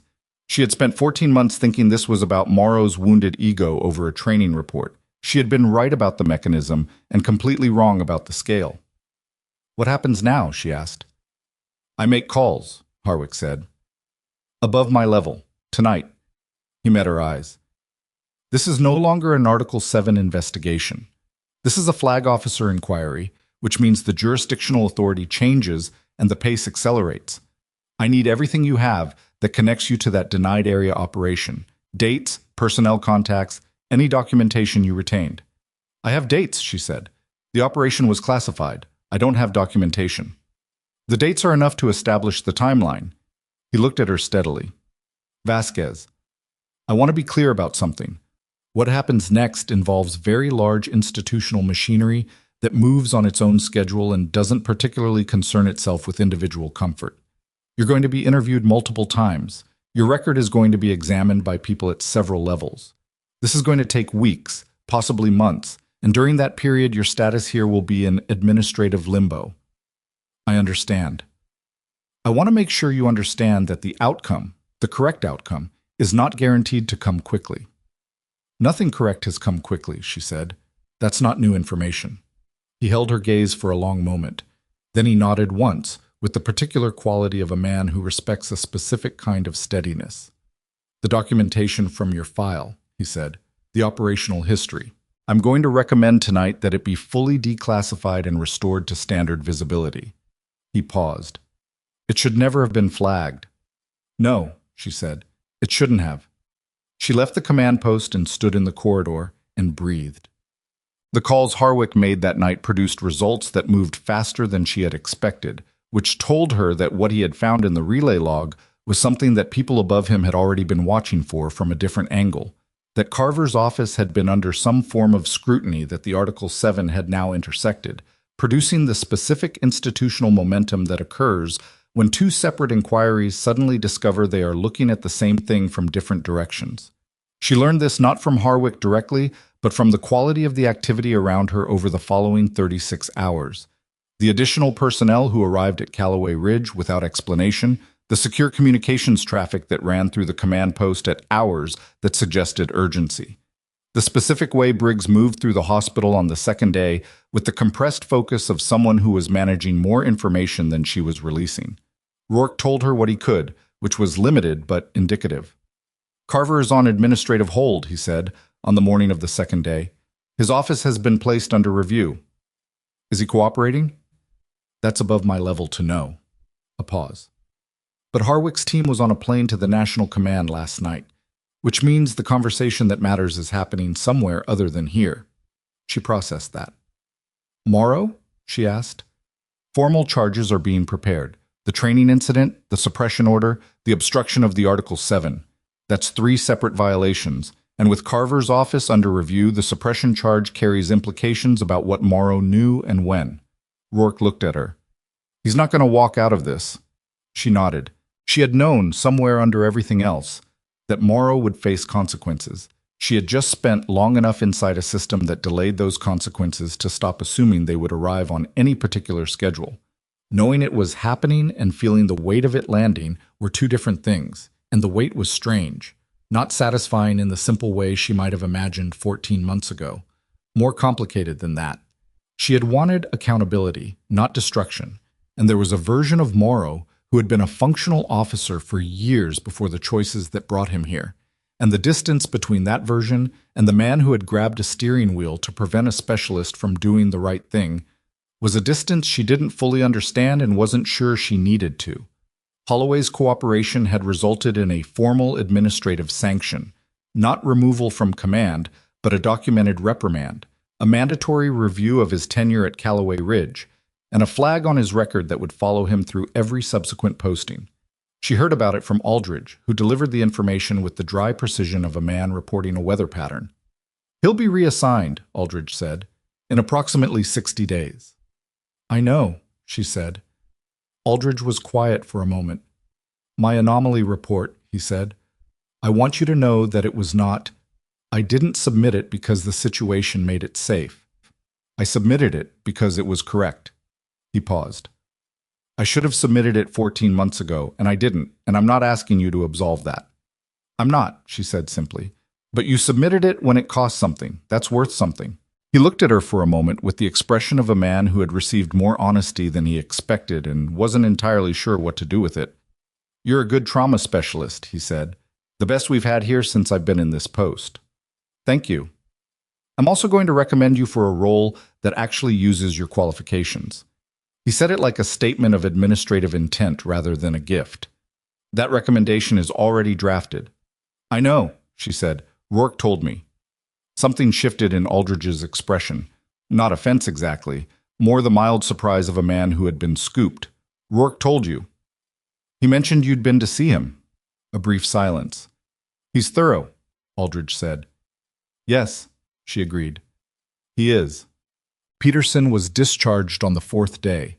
He walked out of the hospital under his own power, which was faster than the surgical team had projected and slower than he had wanted, and he stopped at the door of the medical bay before he left and looked at her with the specific expression of a young man who has recently discovered that the distance between living and not living is sometimes a matter of who happens to be on a ridge with the right angle. I heard what happened out there, he said. You were unconscious for most of it. I heard about it after. He paused. I don't know what to say. You don't have to say anything? I feel like I should. She looked at him. I was 26 years old, and he had a healing chest wound, and he was going to be fine, and he was trying to find words for something that didn't have clean words. Go recover, she said. Come back at full capacity. That's enough. He nodded once and went. Decker left the following morning. He was loud about it, complained about the discharge paperwork, about the follow-up care instructions, about the specific indignity of being walked to the transport vehicle by a corpsman. She watched from the corridor and he caught sight of her and stopped complaining for exactly 3 seconds. You're a difficult person, he said to her. You have a tendency to describe medical variables as personal opinions, she said, which is also a difficult quality. He laughed. It was the real kind, not the managed kind. Yeah, he said. Fair. She watched the vehicle take him away and stood in the warm morning air for a moment, and the hospital behind her was full of the ordinary noise of a medical installation, doing ordinary work.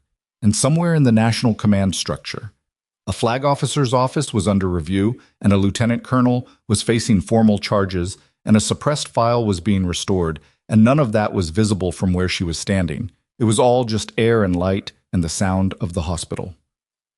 Harwick returned to Holloway Ridge on the 8th day. He came with 2 additional personnel she had not seen before, and he called a meeting that was not optional. Herself, Rourke, Briggs, Aldridge, and a representative from the regional command who had flown in that morning, and whose presence signaled that what Harwick had to say had been formally cleared at a level above any of them. The meeting was in the main conference room, which had been reset from the inquiry configuration into something more neutral: a table, chairs, nothing institutional about the arrangement except the people in it. Harwick stood. "The flag officer inquiry into Brigadier General Carver's office has produced findings," he said. "I'm going to summarize what is relevant to people in this room, with the acknowledgement that the full findings are classified above the clearance level present here." He paused. Carver co-signed the suppression order with full knowledge of its purpose.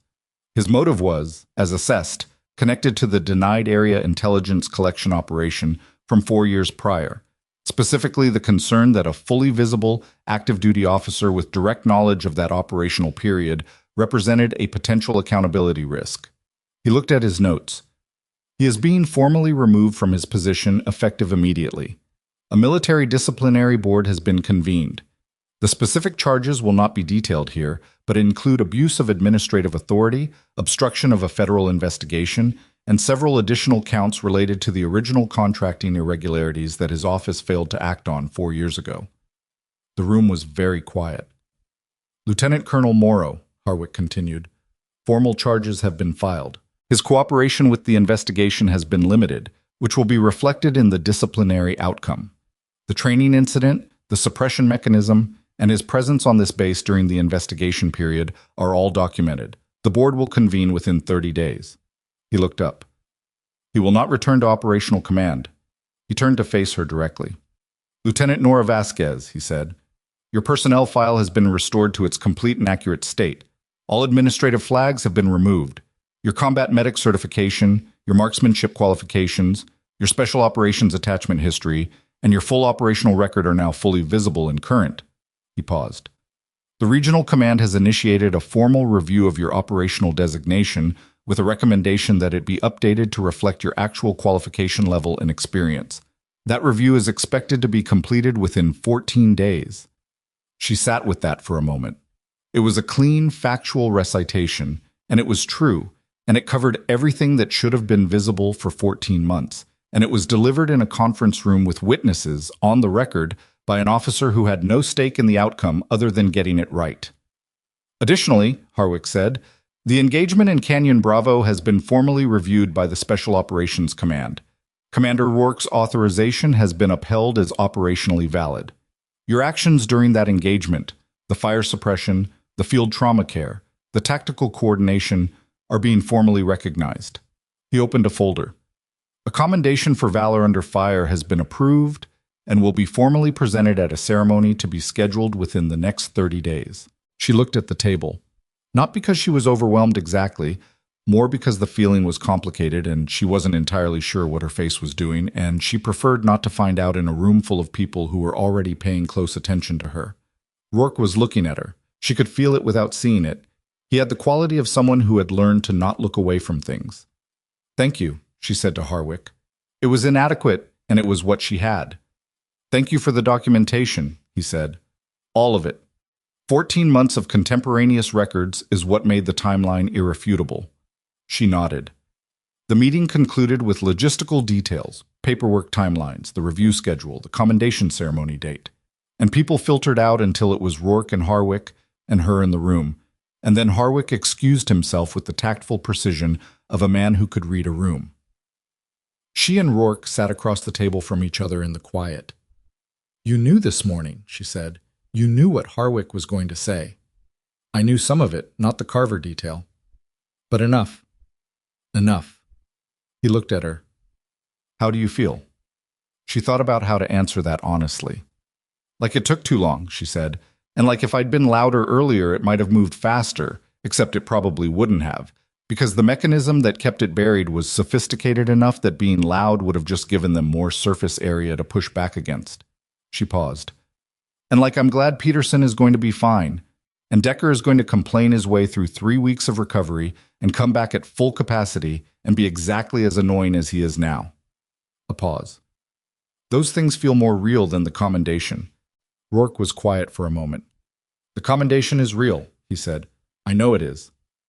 I want to make sure you receive it that way, not as institutional correction, as actual recognition. She looked at him. Those are the same thing, she said. They're not, he said. Institutional correction is what they owed you. Recognition is what your actions earned. He held her gaze. Both are true, but they're separate. She sat with that distinction for a moment and found that it mattered in a way she hadn't expected. He was right that they were separate. Institutional correction was about what the system had done wrong and was now trying to right. Recognition was about what she had done in a canyon and on a ridge and in a trauma bay for 14 months and on a jungle slope with dirty knees and a rifle she wasn't supposed to carry, and those things existed independent of whether anyone had been looking. She had known that, but having someone say it plainly made it land differently. The ceremony, she said. Will your team be there? Every single one of them. He paused. Decker is already trying to negotiate early medical clearance so he can attend in person. She looked at the table for a moment and something in her chest loosened slightly. Not a dramatic thing, not the kind of release that movies render in close-up, just a small adjustment, like a joint that had been locked for too long finally tracking correctly. He's going to complain about the chairs, she said. Absolutely, Rourke agreed. The ceremony was 33 days later, not 30. It was held at Holloway Ridge's primary assembly space, which was a large room that had been arranged without excessive ceremony. Chairs, a podium, the flag of the regional command. The people who needed to be there, and nobody who was there for optics. The regional commander, a major general named Solis, who had reviewed the full investigation findings, conducted the formal portion. He was precise and respectful, and he read the citation without editorializing, which she appreciated. Rourke's team was there. All 12 of them, including Decker on crutches. He had negotiated the early medical clearance by convincing the attending physician that sitting in a chair for 90 minutes was not significantly different from sitting in a recovery bed, which was technically true and obviously not the point. He stood for the formal portions despite the crutches, because he was that kind of person. And when she looked at him from the front of the room, he gave her a nod that was entirely without performance. Peterson was there too, still moving carefully but visibly recovered, sitting between two teammates who hadn't been in the canyon but had clearly been told the full story because they watched her with the specific attention of people who were calibrating their sense of someone against new information. Aldridge sat in the third row. He had not taken a visible role in the ceremony, and he had not asked to. He was there because he had organized her initial posting and because he had submitted the anomaly report on the 8th day, and he seemed to understand that both of those facts were true simultaneously without one canceling the other, which was, she thought, as much self-awareness as most people managed. Briggs stood near his back, relaxed, watching with the particular satisfaction of someone who had done good work and was watching it conclude. Harwick was not there. He had returned to the National Command level, where the Carver inquiry was ongoing, and he had sent a brief written note through Briggs that said 3 things: that the investigation was proceeding, that her documentation had been foundational, and that she should not confuse the conclusion of this ceremony with the conclusion of her file's importance. She would probably be called to provide additional material. She should be prepared for that. She had read the note twice and filed it. When Solis finished the citation and pinned the commendation, he shook her hand with the firm brevity of a man who respected the format, and then he stepped back and said something that wasn't in the official record, quietly, just to her, in the space between the formal moment and the return to her place. The investigation turned up something larger than anyone expected, he said. You're part of why it did. Harwick's team did the work, she said. The contemporaneous records you kept for 14 months gave them the foundation to move fast when fast was necessary. He held her gaze. That's not a small thing. She accepted that without deflecting it, which was harder than it sounded. She had spent a long time in a position where deflecting recognition was safer than receiving it, and the habit was deep. but she received it this time, cleanly, and nodded. After the formal portion, the room loosened into the particular social texture of a military gathering that has satisfied its procedural requirements. People moving between conversations, the specific loud ease of the SEAL team occupying one side of the room with the comfortable authority of a group accustomed to filling space. Decker found her first, as she had suspected he would. "The chairs," he said, gesturing at the seating arrangement with one crutch. "What about them?" "They're exactly as uncomfortable as I said they would be." "You didn't say anything about the chairs." "I was thinking it very loudly." She looked at him. He was moving better than he had 3 weeks ago. The crutches were partially precautionary at this point, she suspected. And his color was good and his eyes were sharp and he was exactly as annoying as he had always been, which was a reliable indicator of a man at full operational capacity, regardless of what the discharge paperwork said. "How's the leg?" she asked. "Pulls in the morning, hurts when it rains." He looked at her. "You said 3 weeks." "I said you'd walk with a limp for 3 weeks, and then you'd be completely fine. Is it 3 weeks?" He did the math. 22 days. "Come back in 1 week." He smiled. The real kind, not the managed kind. The same one she'd seen in the recovery room when she'd told him the bone was intact. It was a good smile. It didn't try to be anything other than what it was. "Yes, ma'am," he said. Peterson found her near the edge of the room, away from the main current of conversation. He was quieter than Decker, which she had noticed was his natural register, and he stood beside her for a moment looking at the room without saying anything. "In the field," he said eventually. "When I was unconscious." "Yes? Did you know I'd make it?" She thought about how to answer that honestly without being brutal and without being false. "No," she said. "I knew the probability was good if we got you to surgery within the window. I knew the field management was correct. I didn't know." She paused. "I hoped." He absorbed that. "That's a more honest answer than I expected," he said. "Most honest things are unexpected," she said. "That's not a problem with honesty." He looked at her for a moment with the particular openness of someone who has recently been close enough to a permanent ending to have stopped performing indifference. "Thank you," he said. Just that. No elaboration. "Do your follow-up appointments," she said. He laughed, surprised by it, which made it more genuine. Rourke found her last, after most of the room had thinned. He came with 2 cups of coffee that were not good coffee, which was the only kind available, and he offered her one without asking, and she took it without thanking him, which felt like the right register for the moment. They stood at the edge of the room together. "The operational designation review," he said. "It came through this morning. Official designation update." He paused. "You're classified as a Special Operations Medical Specialist, full qualifications current, deployable to SOCOM attached support roles." She looked at the coffee cup. "Is that what you wanted?" he asked. She thought about it. Not the designation itself, but the question underneath it. What she actually wanted, what the last 14 months had clarified about that. "I want to do the work," she said.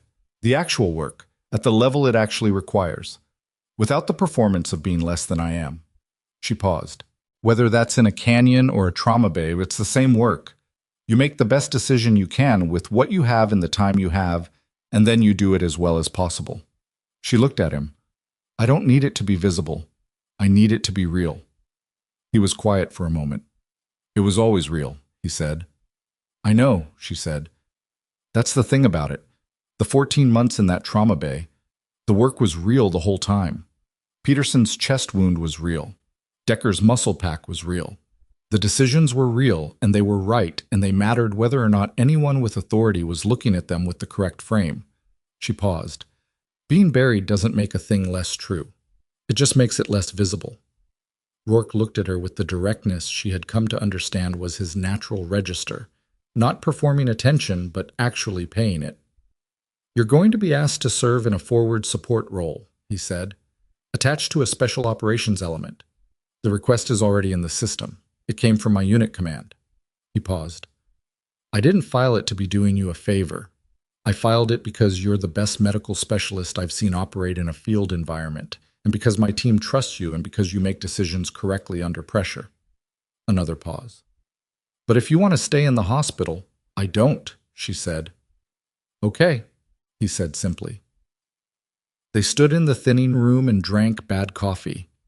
And the afternoon came in through the high windows at an angle that made everything in the room look like the end of something and also the beginning of something else, which was accurate. She went back to the medical bay before she left for the day. Not because she needed to. Peterson was discharged, Decker was gone, the trauma bay had a quiet afternoon, and the evening staff were fully capable and didn't need her presence. She went back because she had spent 14 months in this space doing work that mattered in the specific anonymous way that necessary things matter, and she wanted to stand in it for a moment and understand it correctly before she moved on. The bay smelled like antiseptic and recycled air. The equipment was clean and correctly positioned. The monitor at the central station showed 2 active patients, neither of them hers, both of them stable, both of them being attended by people who knew what they were doing. She stood in the doorway for a moment. She thought about something Harwick had said, that the institutional conscience wasn't fully corroded. She thought about what that actually meant, which was not that the system worked, but that the system contained people who at the right moment, with the right push, would do the right thing. Aldridge and his 14-month-old anomaly report. The specialist who had stopped the vehicle at the gate because he knew the checkout procedure and the deviation didn't fit. Briggs arriving at the inquiry with 2 folders and a calm that registered as dangerous. Wick, somewhere in his operational ambiguity, watching and feeding information when the window mattered. None of them were heroes in the simple sense. They were all complicated. People who had waited too long or operated in gray areas or calculated costs before acting.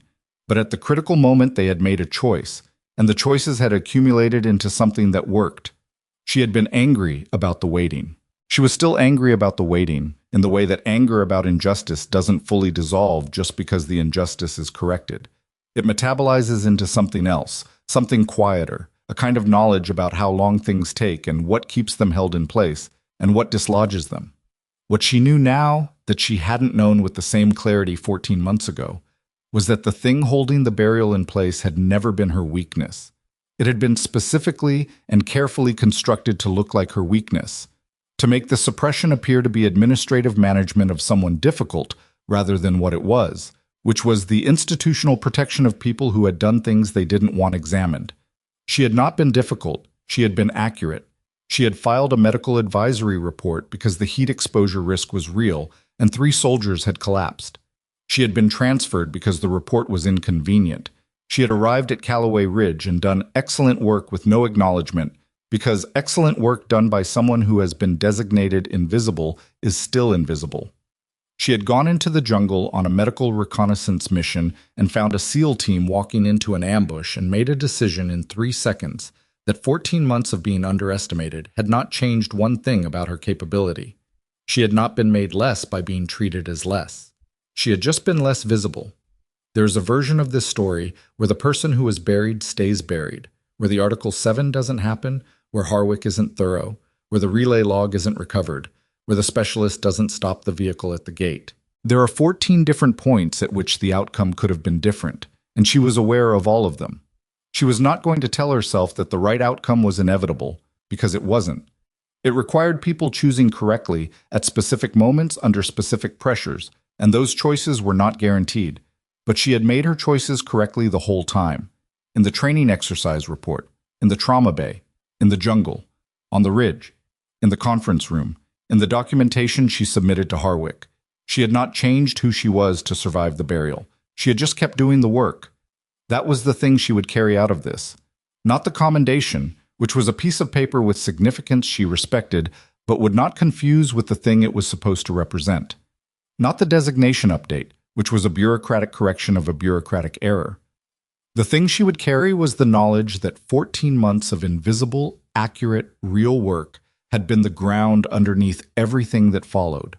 That the documentation existed because she documented things. That the timeline was irrefutable because she had kept records. That the moment on the ridge was possible because she had spent years building the capability that the system had tried to reclassify as irrelevant. You are not defined by what institutions say you are. You are defined by what you actually do. She turned off the bay light she'd left on by habit and walked out into the corridor, and the hospital was full of its ordinary evening sound. And somewhere down the hall, a patient was asking a night shift nurse about the food, and the nurse was saying something patient and professional that Nora couldn't quite hear, and it was the most ordinary thing in the world, and it was the right world to be walking through. She collected her kit from her quarters, changed her clothes, wrote a brief note to the morning shift about the 2 active patients. Nothing they didn't already know, just the kind of handoff documentation that cost 3 minutes and occasionally mattered. She left it on the central station desk and picked up her bag. Rourke was waiting at the outer door. She hadn't expected that. "You didn't have to," she said. "I know," he said. They stood for a moment. "Where are you going tonight, Rhett?" he asked. "I have quarters until the reassignment processes," she said. "Probably 2 weeks." "That's practical. I meant—" He paused. "I meant generally. Where are you going?" She looked at him. "Forward," she said. He held her gaze for a moment with the particular expression she had learned to read, the one that looked like stillness but was actually paying very close attention. "Okay," he said. He opened the door. She walked through it into the night, and the jungle beyond the perimeter was dark and full of sound, and she was not afraid of it and had not been afraid of it for a very long time. And the woman who walked away from Callaway Ridge that evening was exactly the same woman who had arrived 14 months earlier. Not rebuilt, not recovered, not made new. Just finally, fully visible. The ones who underestimate you are not seeing you clearly. They are seeing what they need you to be so that their version of things stays intact. Your job is not to correct their vision. Your job is to keep doing the work so accurately, so precisely, so without apology, that the day arrives when their version of things can no longer hold. That day always costs something. 14 months, in her case. More, in other cases. The cost is real, and it is not fair. But it does not change what is true. She had always been the most qualified person in that canyon. The jungle had just taken 40 enemies to make it visible.